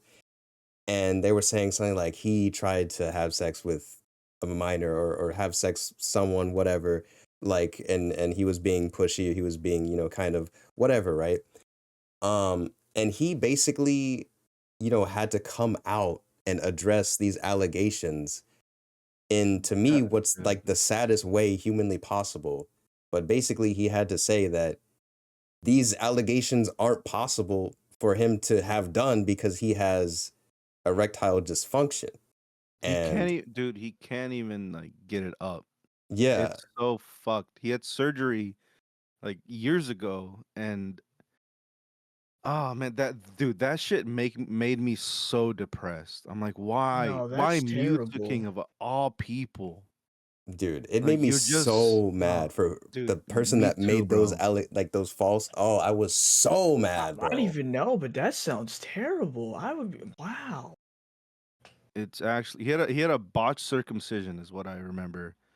And it just doesn't work. And people were saying that, or this one person was saying like, yeah, this Oh yeah, guy, they did him dirty. nah, dude. And Mewtwo King, like if you like, do you know Mewtwo King Midas? No, actually, I didn't know Okay, about that dude, one. Mewtwo King, bro. Like this man is like the most like wholesome soul you could ever see. Maybe I could also argue the Buzz, but oh man, Mewtwo King, he just loves melee. This man invented the frame data, bro. He paused every frame just to see just a frame Wow. data, bro. That's how locked in he was. He wasn't worried about women. He wasn't worried about taking advantage of people. My He man was was just worrying about enjoying the taking advantage game. of these dubs, bro. That's all he wanted. Nah, he And didn't deserve it, bro. That's nah, terrible. yeah, no, man.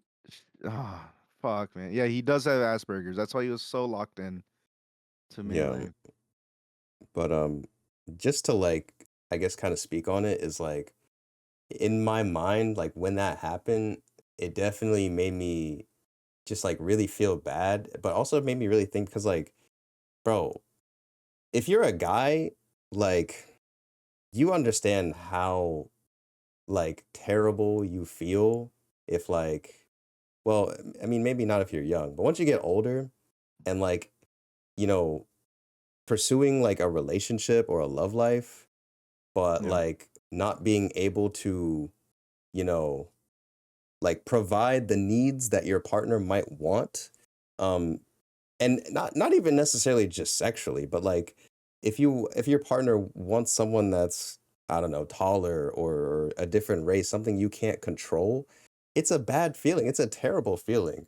And as a guy, especially with, you know, all the toxic masculinity and, you know, the amount of like, I guess sometimes it feels that your worth is only measured in either how much money you make or your sex game, all this and that. To have to tell the world that you can't get it up is like, that's probably one of the worst things you could wish upon a guy. Yeah, Like, it's demeaning, you know? Like yeah, it's something that you shouldn't have to express, but he was forced into that corner. He was yeah, backed into it. He had to do it. And it's fucked yeah, up that he had to. it really is. It really is.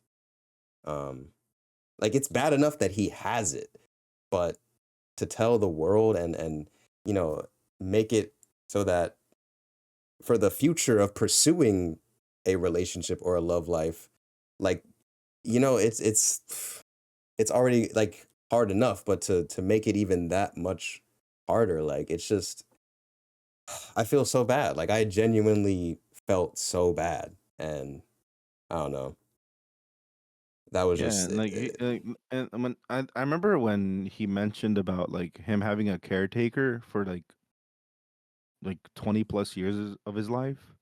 I'm just like, damn, dude. Like, it hurt so deeply because like I personally don't know anyone who has needed a caretaker, but I have this like sympathetic heart to where I can feel for someone, and I felt every single word that he said during that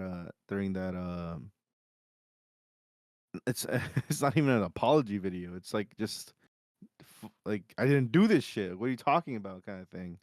hmm And it was so rough. It's such a rough situation. Like I can't even imagine when that shit came out what was going on in his mind, bro. Like yeah, he was just forced into saying these all of these things.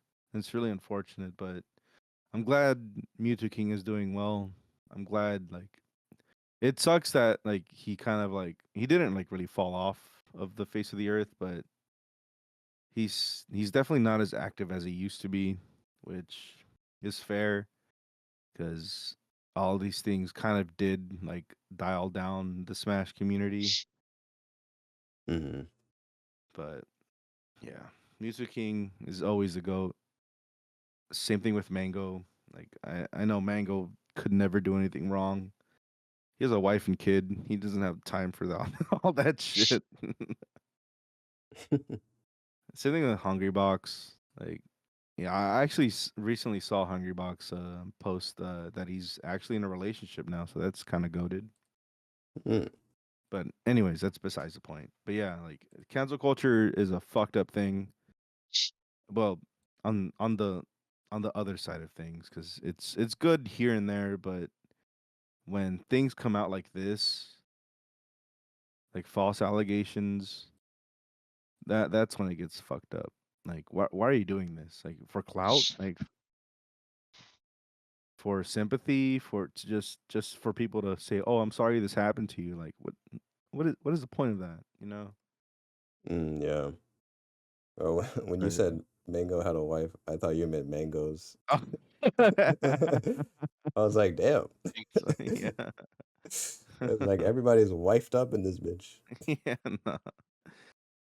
But yeah, I Um, don't know. It definitely did taint the Smash community, and it's really sucks because almost it's actually about to be like wait 2014. Yeah, it's actually about to be like 10 years ago that I joined my local Smash scene, and I started mm, meeting all these wonderful people, and only two of them got canceled in my eyes for mm, actual legitimate reasons. mm, But yeah, I don't know, man. Like I think there's toxicity and awful things happening in every community, but the fact that Smash got like a really bad rap because of this Me Too movement, it's really like heartbreaking because in a vacuum, sure, like it's an awful thing and people are uh people are valid for thinking certain things about the Smash community because it is a kids game. It is a kids fighting game, you know? And there are mm, going to be children at every event, and that's fine. I'm glad that kids have an outlet to express their skill, to have skill expression and things like that. yeah, But at the same time, um, I can only hope that things have been like cleaned up for the most part because of the movement that happened in 2020. And I don't really think that it sparked from Evo. I didn't want to mention this. I mean, I'm sure like in the FGC community and the video game community, that's where it kind of sparked. But in the broader sense, I think 2020 was a very hard time for everyone, and mm, it had to result into people like expressing the things that happened to them within the past couple years and the things that were brewing in the back of their heads and wanting to get some kind of justice slash wanting to feel less of a victim. So they're like, all right, I need to speak my piece, yeah, because the world was shut down. They couldn't do anything. right. So they just had to say something. And like I'm never gonna shit on cancel culture for that reason. But it definitely has its caveats and its negativities when you bring up something like Mewtwo King, you know. Yeah, definitely. I think I think Alu said it best, when it comes to like the gamers and the streamers and content creators in like the Smash community, there's Yeah. really no separating art from artists. Hmm. But That's just a person. yeah. But on that note, speaking of artists, what are some of your guys' favorite artists? Most particularly when it comes to like manga and anime. Like, what would you say is your favorite art style in manga or anime form? Also, bro, Otis, when you sniffle, Yeah. like just mute, bro. Okay. But yeah. But I'll yeah, what are let you I'll let guys' like Midas. favorite? Yeah, Oh yeah, yeah. Let's Midas, you go first. yeah, All right. Well, I had to go gather my list. yeah. I'll start with Death Note. Honestly, Oh, W yeah, real. choice, yeah. Oh, bruh. Let's real. start with Let Death us Note. pop off. Let's As go. much as I'd like to On go Dragon Ball brand. first, I'll go with Takashi Bada there, mostly because I felt Death Note was the first full manga I was it became my obsession for a little bit. I was like, oh, I need to find all of these and read them. Like I like the art style, the story especially. But I don't know, it's just something about the art that kind of pulled me in. And I was like, yo, this looks so sick, especially the way the eyes and everything. I was like, I like the way this looks. I had like the giant big version first, like the multiple ones and the thick ones, but then afterwards I get all the small ones. Yeah. No, yeah. I had to say a second one, I'd probably go with the Fist of the North Star style. Oh, interesting. Okay. Like the anime or the manga? Both. I didn't finish the manga, but I read some of it. But the anime also looks good too. I don't know. It's just something that makes it look better. It wasn't so heavy on the graphics, but the way it looked in the story, it just seemed to pop off. Hmm. Yeah. I love whenever Takashi Obata draws Misa. But yeah, no. Definitely also one of my favorite mangaka or art styles. Death Note. Huge. I also love there's like the other manga that he's done art for, like Platinum End and All You Need Is Kill. Um, but yeah, amazing, very talented artist. But so those would be like your two. Yeah, Is that I got two for now. I'm gonna have to search the other ones I was okay? making Okay, earlier, but gotcha, yeah, gotcha. yeah, I got it for now. I'll be back with mine. Okay, okay. Otis, you have any favorite artist or art styles on lock for manga? I do. Just for manga, I was telling you about this earlier. I like the Trigun manga. Right. It goes really hard because the plants are the little angel things inside the giant light bulbs that power everything. And Yeah. I just like angels. If you haven't noticed, you haven't noticed. No. Okay. No one goes to my Instagram. All right. Okay. Thanks, Johnny. Let me pull up the link I was here. gonna give you props for my favorite artist, but you know what? Just because you said that, you don't get shit, bro. Damn. But I like the way he draws all the fancy little angel plant things. I'll pull up a panel for you a little bit later. All right, But all other right. than that, I like um Naruto, I guess. Like all of Naruto. Like early Naruto was kind of like scratchy looking, but Mm-hmm. like later on down the line when the anime started popping off, Kishimoto was just like, I really like the way this anime looks. So he like changed the way he draws like progressively during like the run of Naruto, so you can like see it get closer to the anime style and get more detailed and stuff. So that's cool. And also I like Oh My Goddess. That manga was very cool because he's just really good at like drawing like vehicles and mechanical stuff. So it's very detailed. Oh my goddess. I think I've Yeah, definitely heard of that before, but I damn, don't I'm think posting I've seen pics. it. Case Close by Oh, Gosho Oyoma. Yeah, Yeah. Yeah, I read that classic. one. I tried to watch the anime, but it didn't seem like the anime was like the same as the manga, so I was confused and left off with that one. hmm. But as far as the manga goes, I don't know. It really had me interested based on the art style and the way they kind of had his appearance change. He's a teenager who ends up turning back into a kid again in the manga. So for that one, Uh, it's mostly him trying to figure out how he, turned into a kid while solving murders and all. hmm. Interesting. I never I gotta heard bring up someone Bleach. say, I was gonna say, I You never heard gotta bring it. someone uh mention they liked Conan because of the art style. But I mean, if you want to talk about Bleach, um, listen, I was gonna get to that. So Hey, for you call that? mine, um, well, I have a few actually. So Bleach is definitely up there. Um, I think when it comes to like shonen manga and anime, um, Bleach is for me like definitely my favorite art style. If you want to count Death Note as like in that realm of shonen, since it is Shonen Jump, Death Note and Bleach Yeah, would no, I be agree. the Death Note and Bleach would be like my two goats. Um, and I always thought like Bleach looked the prettiest out of the big three, and like just the most like the more popular shonen,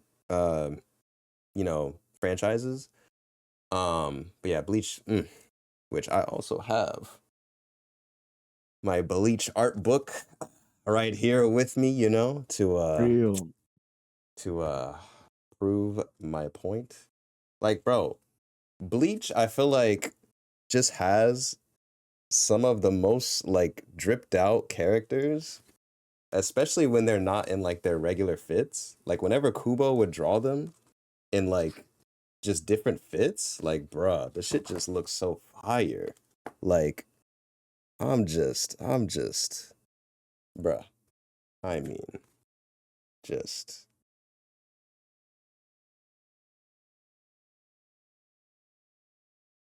you know. But yeah, and this is actually like the first art book I ever bought. Um, one of the only art books I have, Taite Kubo. But yeah, I always really fucked with the art in Bleach. Um, like I said, Death Note as well. But if we're talking my favorite art style, like of all time for manga, I guess, that would have to be uh Doro Hedoro, which is Q Hayashida. Um, it is a female artist, and the reason why I love her artwork so much is because it is so dark and so gritty, and I feel like I've never seen anything like it in any other manga. Um, and she just like casually like designs all her characters to be so cool and so sick, and this just universe that is all just like this. Like it's so cool. I'm gonna try and post some pictures.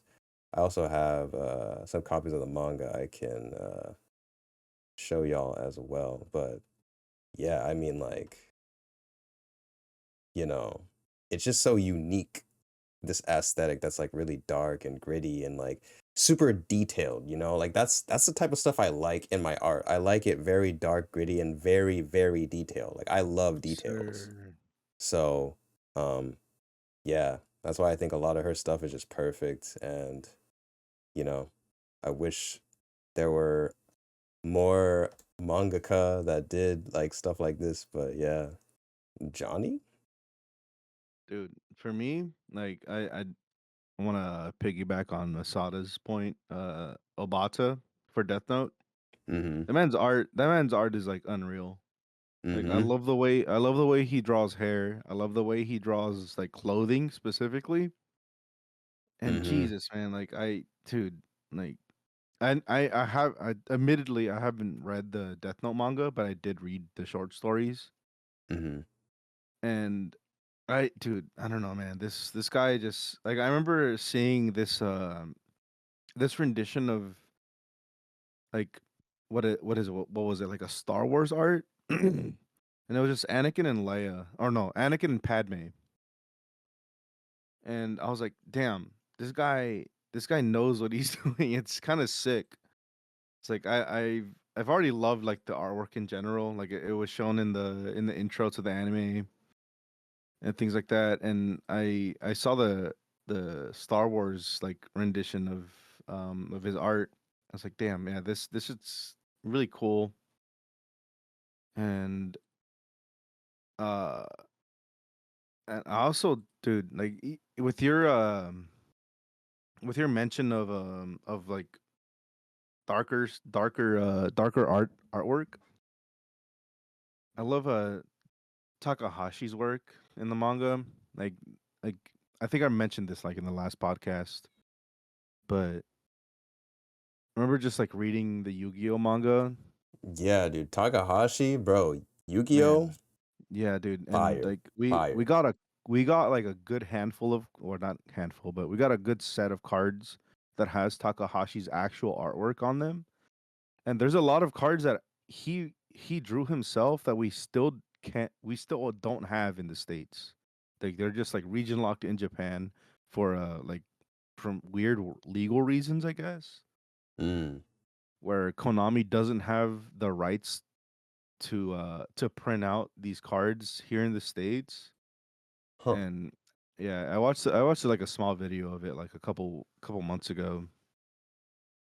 And dude, his rendition of Dark Magician Girl is so insane. Like it's great. Like I don't It know. is, dude. Y- But yeah, like the way he designed these characters and these monsters, it's unreal. It's actually unreal. It A lot of is. his panel work is just it's uncontested, honestly. Like it has a lot of horror elements. It has so many like deep and dark Mm-hmm. um like the shading is so good. Like Yeah. man, rest in peace to GOAT actually, cuz like No, Jesus, yeah. man. Exactly, dude. Like Like I want to say dude.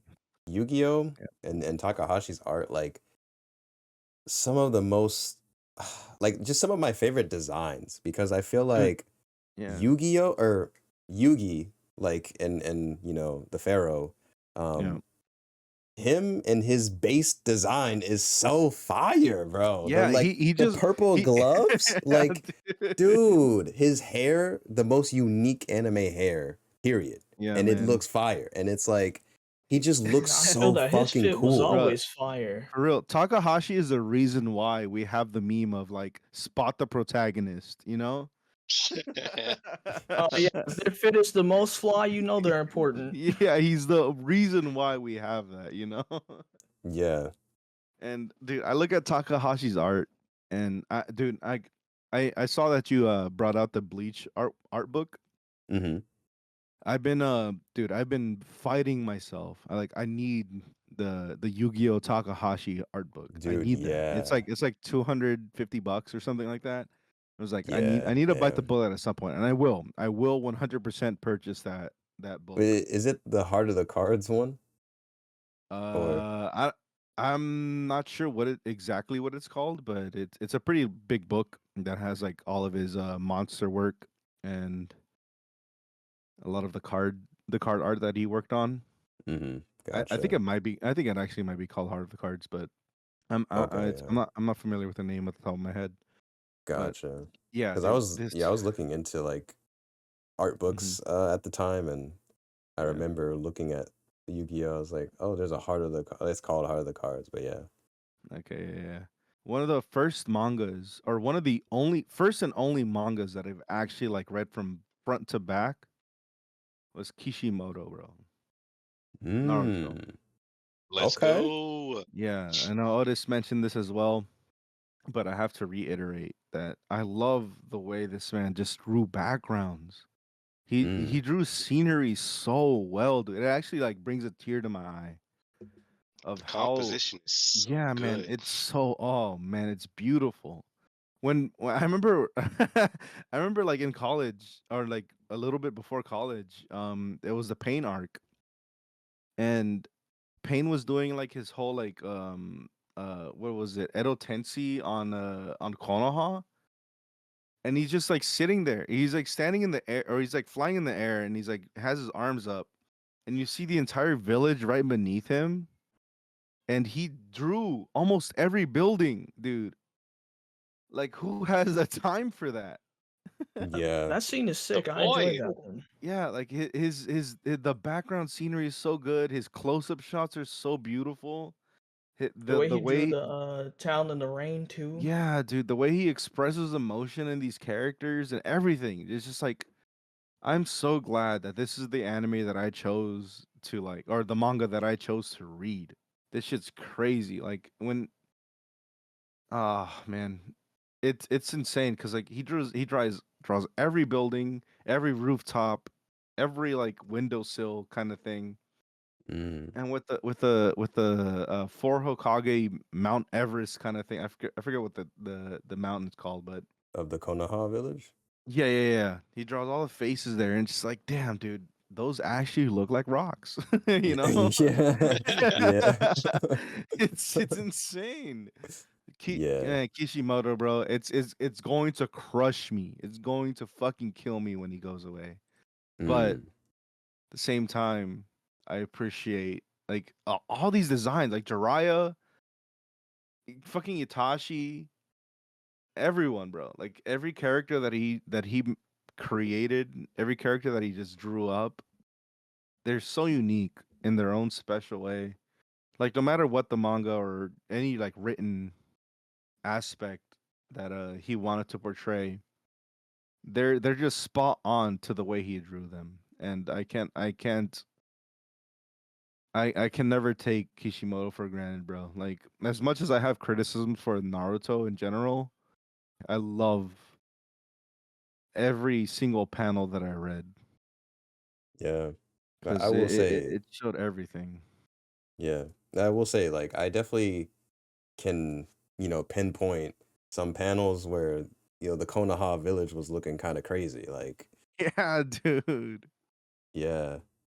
And like with that, and on the flip side, on the anime side, Studio Trigger, bro. Mm. Oh Yeah. my fucking god! Yep. When I first watched Gurren Lagann, I was like, "What is this?" You know, why is it so colorful and vibrant? I'm actually might about to cry like right now just thinking about it. Because Yeah. damn, dude, I saw that and then I was like, all right, what else is this studio have to offer? And then Penny and Stocking, I was like, oh my god, this is gorgeous. Wait, Then they did Panty and Yeah. Stocking? yeah, Studio Yeah. Trigger Gynax, yeah. And then Oh. Evangelion Neon Genesis. I'm like, what the fuck, dude? It's it's actually just beautiful work. Like Gynax and Studio Trigger, like I hope they're getting paid as much as they deserve, bro. Like, and Yeah, then hopefully. I watched Promare in theaters, dude. Mm. I watched Promare in theaters, and I'm just like, that's just Kamina 2. Yeah. You thought Kamina was good? Well, here's Kamina 2. Yeah.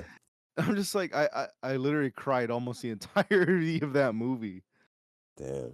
It was so great, dude. And Studio Trigger, anything that comes out of them, I'm going to fuck with because I just know it's going to be gold. Yeah. No, that's valid because I mean, they really haven't missed. Like, Nah, once dude, once I nah. saw Edge Yeah, Runners, I was like, nah, they can't miss, bro. yeah. Like, I admittedly I still do need to watch Cyberpunk Edge Runners because damn, man, yeah, I have such a definitely. huge affinity for Studio Trigger, especially after Goren. Because man, I think that kind of gave myself a resurgence of like just anime in general. Because after Gurren, I was like, nothing is gonna peak after this, for me personally. Like, Mm, damn, the storytelling's good, the writing is good, the animation is fucking flawless. It's everything's so outlandish, and it's just great. yeah, But also, going back to just like actual artwork, Miyazaki, bro, Yeah. the Ghibli movies or yeah, Ghibli, however you want to pronounce it, yeah, definitely. it's so Goated. good, man. Like I think I kind of went on a tangent previously about The Wind Rises. Mm-hmm. Man, that that's like a newer Ghibli movie, Mm-hmm. and Jesus, man, like I don't know, like I don't know if it's the artwork or just maybe it is the storytelling, but it strikes a chord in every fiber of your being. Mm. And if you don't feel anything watching The Wind Rises, then you just you just do not have a heart, bro. Like No, yeah. it's so good. I still haven't seen it, but since we're on like the subject of art and everything, Yeah. when it comes to Ghibli, bro, Nausicaa, the Valley of the Wind is always like one that I think of that like stood out to me of like, wow, this is really cool art, you know? Yeah, so real. I don't know if you guys have seen that one, but Yeah. I The have. Which the one? one that like opened my eyes to the Ghibli Nausicaa. movies. No, it was Howl's Moving Castle. Yeah. 'Cause I saw the castle. I'm like, For me, it was holy Spirit Away. shit. No, that's Really? valid. That's That's 100% valid. yeah. I feel that. Yeah. But when I saw like castle, how it was drawn in the valley in Howl's Moving Castle, I'm just like, dude, this is insane. Like, there's so much detail in the moving castle. I'm just like, what the fuck? People worked on that. People drew that. And I'm just like, in my head, I'm like, dude, this Miyazaki guy, he's got something. Yeah. You I think know? he might have. He's He got might be that kind of sauce. talented.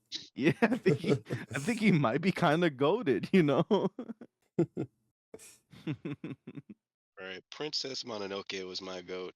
Yeah, Yeah. also a good one. He just does. They just don't miss. They don't miss, bro. Miyazaki and team just do not miss. Yeah. This is facts. Ghibli and Trigger just missless. Yeah, especially when when Miyazaki just like draws food.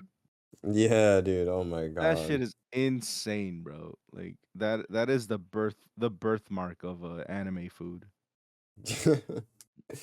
Yeah. Um. But yeah, But yeah. those are like my top.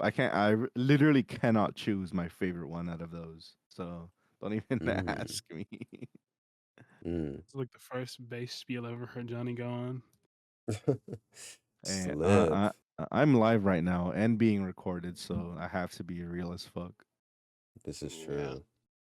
Well, Slip, since you're here, bro, what are some of your favorite artists in manga Um, or anime, like art style, I guess specifically? Also, you guys know. before you answer, Okay. I'm gonna show off some more panels from the Doro Hedoro manga that I have. So while you're talking, I'll be Okay. showing y'all. Yeah. Also, Slip, before you go on your spiel, whoever designed Pinky Chew. All right. You I'm just kidding. I'm just kidding. I'm pausing.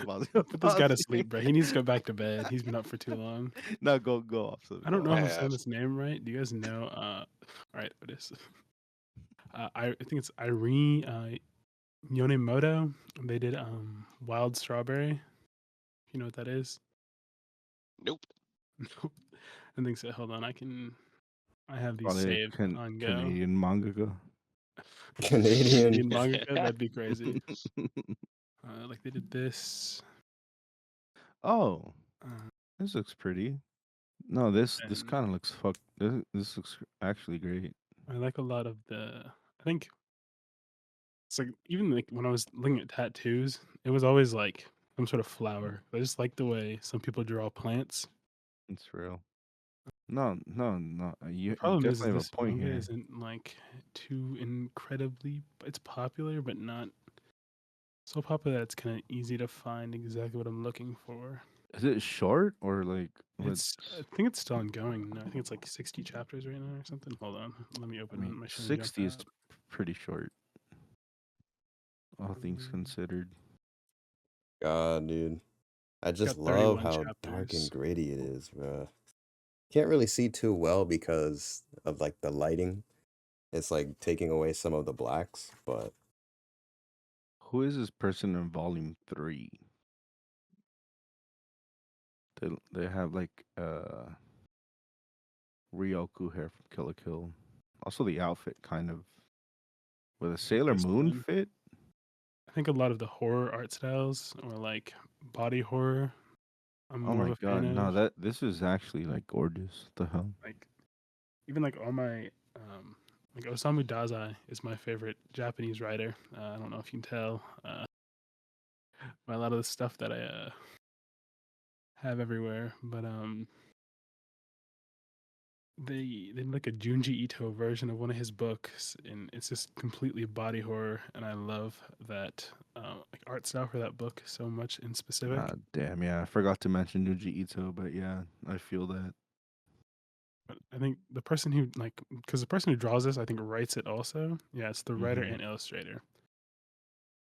I think they just do a really good job at drawing like the plants and you like Some of the faces do look a little like weird for me, but I'm like, kind of makes up for it. No, yeah, I'm looking at these plants and like just the sheer detail of everything. Even like the dude's head exploding is actually Yeah, gorgeous. I think this is by the same guy who made like this the Tokyo Ghoul art style in general. I'm also a really big fan of. Sui Ishida. Yeah, I'm pretty sure he illustrates this too. So it's Mega like Man? no, Chojin X. Hold on, I can pull up some of the Oh stuff he yeah, made. yeah, yeah. That's his the manga after Tokyo Ghoul. Yeah. Yeah. So there's I never like read that. Is it good? this one. I think it's pretty good. Yeah, Um, it is. It's pretty good. I wouldn't say it's better than Tokyo Ghoul, but it's good. gotcha. The One Punch Man guy. Yeah, Yusuke Murata. Yeah, that's the guy. Yeah, He I is think he pretty did some goated too. Marvel he's stuff Yeah. too. really good. He Yeah, did Marvel also stuff. Let me see if I. yeah, and Yeah, he did. and you know Takahashi did a Marvel manga. I think it was a What? Avengers manga. Yeah, they hired him to do that before he passed away, unfortunately. But yeah, Actually, hold on. yeah, and the designs look really good too. I mean, of course, Takahashi Marvel. He goes hard. he does. Holy. But yeah, one of my other favorite artists, which it's I guess not necessarily anime manga, but it kind of is. So my favorite clothing brand ever is Zombie Makeout Club, and the guy that does all the graphics for them, he also makes a manga or is currently making a manga with like characters from the graphics that he'll put out for like the shirts and stuff. And yeah, so he does make manga volumes. They just come out a lot slower as opposed to like the merch and everything. But Yep. so I actually do have one of the volumes of his manga. It's called Death Wish. Well, Zombie Makeout Club Death Wish. But yeah, and I, as you can see, haven't opened it yet. So I'm actually gonna open it and show it off for you guys live. Hey yo, unboxing, unsealing. Let's go. Wig reveal. Johnny. Hey Siri, ban Otis. Ooh, okay, okay. So this is the back. And this is the front. Oh, it's not called Death Wish, it's called Death Head. It's just, it's like so up my alley, you know? Just like dark, gritty, edgy, goth girls, violence. Like it's just, it's all there. But I really like the way he designs, uh, you know, a lot of the girls and like girl characters. Because I feel like in anime, especially, you don't really see like a ton of goth girls, right? Or at least girls that have that dark alternative goth like aesthetic. Um, like in manga, you Real. don't really see that. And I guess it's probably a cultural thing, them like not being or maybe appearing different in Japan, which is where a lot of manga is made. Um, so to see like this guy like just draw, you know, the things I like to see or like you know, in real life, in like this anime manga form. I think it's really cool, and he does it so well. But yeah, What's the artist name? Peter Richardson. Peter Richardson. But yeah, that's where my profile picture comes from. Like, No, you yeah, I know, definitely see it just by looking at this. yeah, Hell yeah, man. This is dope. yeah. So that'd probably be my favorite artist if he was like a mangaka first. But since I kind of, I guess, consider him still like a like I don't know. I mean, I guess like just overall art style for like anything, I would say him. But if we're just talking specifically manga, since I wouldn't consider him like a mangaka first, so in that regard, I would go with Q Hayashida. But yeah. Oh, I completely forgot about what is it? Atsushio Kubo, the guy who does Soul Eater, Fire Force. Mm, yeah. That's probably like anime wise, like in translated into animation, one of my favorite art styles. Mm, gotcha. I think he uses a lot of colors that just are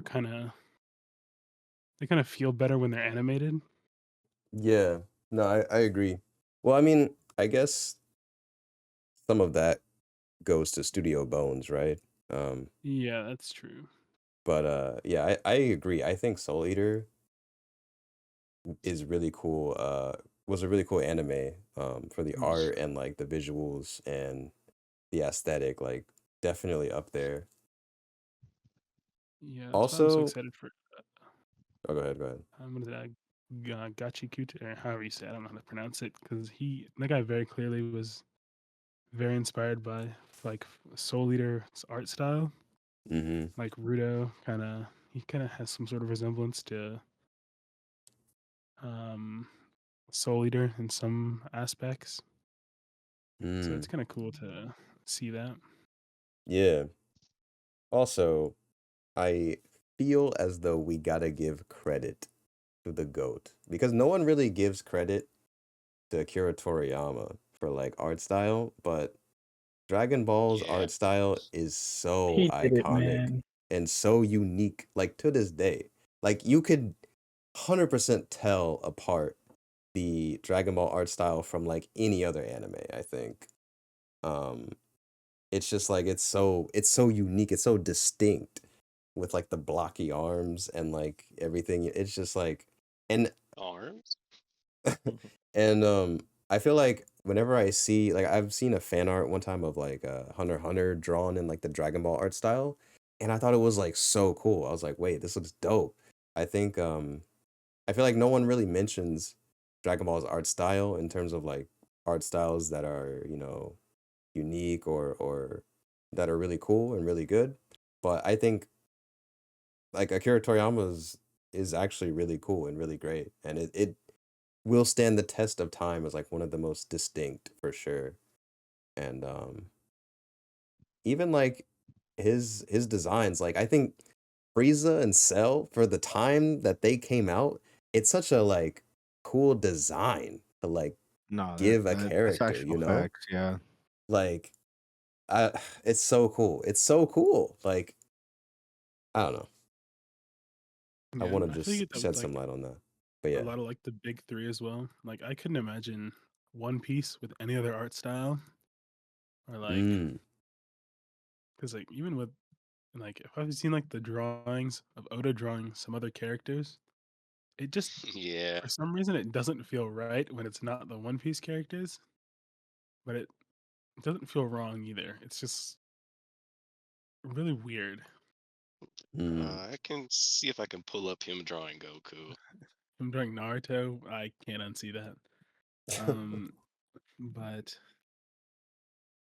even with Yeah. like places like that, like it's a good art style. I do hear it, like a lot of people are like they all just are all the females are just Nami at the beginning, which is fair, but No, you're true. That's definitely fair. that's fair. But like, Oh yeah, like with the same eyes and stuff. I yeah, feel like Vivi's character, the one for when they go to the Sandland, she kind of does look like Nami, but just with yeah, blue she's hair. just Nami with blue hair. Yeah, Yeah, Alabasta. yeah, Mm. right there at Alabasta. Like Sasuke just doesn't seem right in this Damn, picture. Sasuke. Yeah, I know. He doesn't look right. His chin is way too big for that. His eye is like What? not in the right place. He needs to Even go Yo. like Naruto looks like 10 minutes. Luffy. You can see it. Yo. What? Yeah, I Yeah, don't that's think this was crazy. officially by Oda. I don't know if this is the exact one. I don't think it is, but just like with the art style, it just doesn't seem right. Maybe be cool to like Yeah. watch artists switch trade mangas for like one chapter just to fill out their art style for it to see how people feel about it. I think Well, Kubo it's did Luffy, and that just doesn't even seem right either, honestly. yeah, like so they have times where they'll draw like they'll have where it'll be either a celebration of that manga or that series or whatever, and they'll have other mangaka in the Shonen Jump like magazine draw that character for them as like a celebration kind of thing. Yeah, So, and it's When always you get really cool to see those. the 'cause JoJo Goku, yeah, they had like a big three thing, I think, where like Oda drew Naruto and Ichigo, Kubo drew Naruto and Luffy, and then Kishimoto drew Luffy and Ichigo. Mm, interesting. Yeah, I've seen like Kubo draw General Tao from Dragon Ball, Yeah, and yeah, I think like when it comes to those, we wouldn't even have like Bleach without Naruto. Not Naruto, Dragon Ball. I mean, because I don't think yeah, yeah. Kubo would have ever gotten it published. Yeah, yeah. There was like a story where like didn't Akira like basically just tell Kubo to like follow your Keep dreams kind of thing? trying. Yeah, Yeah. I think he told Jump too that they were missing out on something or Mm. something like that. Yeah. Yeah. Oh yeah. Oh my God. You're right, dude. JoJo's. Oh, that art style also so good. Details for sure. All the XPDs are the ones sharing art. we're all the same guy. Me and Otis are just different shades of blue, so it's way harder to tell the difference Like, between us two. have you guys ever seen those videos where it's like drawing every like or it'll be like drawing Sasuke in every like shonen art style. So they draw like Sasuke in My Hero art style, Bleach art style, JoJo's art Yeah. style, like that kind of thing. I haven't seen videos, but I've definitely seen like pictures of like people drawing certain characters in different art styles, and I love that shit. Yeah, I love watching those. That's like my Oh, favorite thing to well, do, like pastime. my hero guy can only draw one face.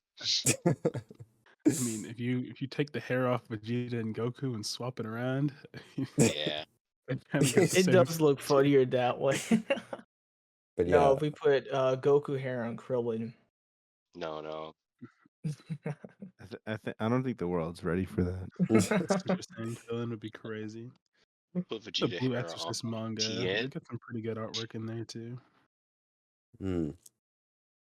But yeah, also I want to say for I guess favorite art style when it comes to anime, um, for me, I would probably I mean, I'd have to think about it, but I would definitely off the top of my head give some props to Hellsing Ultimate because that art style is crazy. I love how they really make use of the style of Hellsing and they just like really ramp it up from the original and the animation like they just go so crazy with like when Sarah's Victoria goes crazy on all the zombies and like she just dashing through them, blood, guts, and everything, but like her red glowing Love eye that is still scene. like yeah, like Yeah. it's so fire. It's It's so so fire. sick. Um, yeah, I'd have to think about some other ones for anime. I think K Missing Kings or yeah, that one also kind of comes to mind Yeah, of just you like art the that first 10 seconds, don't you? what?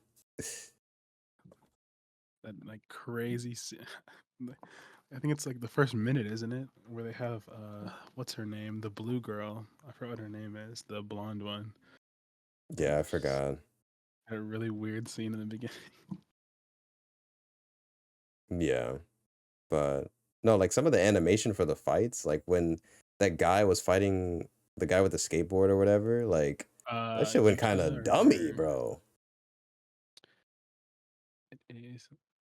So I got mad at that show because there was one character that looked really cool and I really liked his design, and then like I mean I don't really want to spoil it. I mean it's kind of old, but the whole premise is literally about what happens to him? And I was like, all right, well, you can't just give me a character that I like and then make him go on the whole series. That's Sonic. It's crazy. I was just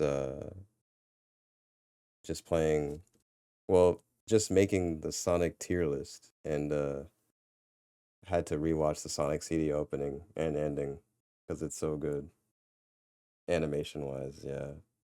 Art styles in anime manga obviously very important given the fact that, they are art. But I think it really sucks when like you have an anime that'll have like a really amazing art style or really great animation, and then like midway through the story, like from season 1 to season 2 or whatever, they switch art styles or they like change it. And I don't know if that's ever happened to some anime that you guys have watched, but for me that like really pisses me off. Like it's actually so annoying. Because I'm looking at you, Jake Long. you get so comfortable to like that art style and you get so used to it, and then it's just like, oh, by the way, I feel the same. yeah, like some examples I would name, Terra for Mars, season 1 to season 2 changed up. It wasn't as bad, but it definitely threw me off. Initial D, that first art style was so good, it was so classic, and then they changed it, and it's just, it was weird. Um, and then High School DxD, the first 3 seasons were, consistent, and then season 4 they changed it to be like a lot more bubbly, I guess, and cutesy and stuff. And I don't know, I just Tower of God, yeah, that's a big one. But you say you like the second season's art style more, right? Yeah, the second season art style is more like the manga style, or the Mm. manga. Because I thought the season 1 of Tower of God's art style was perfect, like, to be honest. But I also didn't read the original manga, so. Yeah, they kind of did it with Blue Exorcist, but I feel like they kind of had a little bit more of an excuse.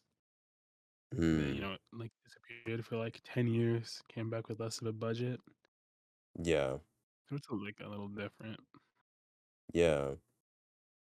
I mean, like, yeah, that's the thing too, is when anime will get like remakes, like Hunter x Hunter, you have the classic Hunter x Hunter and then the 2011, I think, one by Madhouse. And it's very different. Like, it's just completely different feels for both. So, you know, I love both art styles, but I feel like, you know, it's just interesting, I guess. Honestly, the fact that I scrolled up and didn't see this is honestly such a shame. We just I didn't see any Berserk art or anything. Berserk is good, yeah. Manga has such good art too. It Or does. Vagabond that also has Oh some pretty good art. yeah. Yeah, Vagabond. Back Vagabond is probably like objectively, I would say it's one of the best art styles, but Oh yeah. like yeah, it's just not my personal favorite, but like it's so fucking good. Like I wouldn't Mhm. question anyone for saying it is theirs. I think Vinland Saga also has some pretty good art on some of their panels, Yeah, definitely especially true. when they're like attempting to depict death or something. I feel like they always do it in a pretty good, like this one. Hold on. Oh no, I Hmm. love Vinland Saga. I haven't read the manga, but I have watched the anime. I read a little bit, but not to completion. Mhm. The art style is pretty good on that one too. I don't know. Johnny was talking about Death Note. And that manga is crazy. Mm. Just like the art or Yeah. yeah. I read it for some really petty reason too. One of my friends told me I couldn't read a whole manga in one night, so I read all of Death Note in one sitting just to say I could. And I was like, this is so good, damn. actually. Or Yes, even like sir. when you were talking about Bleach, I feel like Bleach's manga has so many things that are just so good too. Like whenever anything to do with white is happening in that manga, like the Yes. panels Yes. progressively more blacked out. I was like, this is such a good concept too. Yes. Kubo has such a genius way of portraying his black and whites like with the page and Yeah. because people will say like, oh, he doesn't do good backgrounds or whatever. And I don't know, to me, like I mean, I don't know the whole story of Kubo or anything, or if he maybe doesn't like doing backgrounds, but I think Mhm. at the very least made he has made use of his strengths and weaknesses in the best way possible. Yeah. I mean, sometimes backgrounds are kind of overwhelming. Like sometimes Oda, because he puts so much into one background, sometimes it's Mm, just overwhelming. I'm like, there's so much going on. It's hard to sometimes just focus on what I'm supposed to be looking at.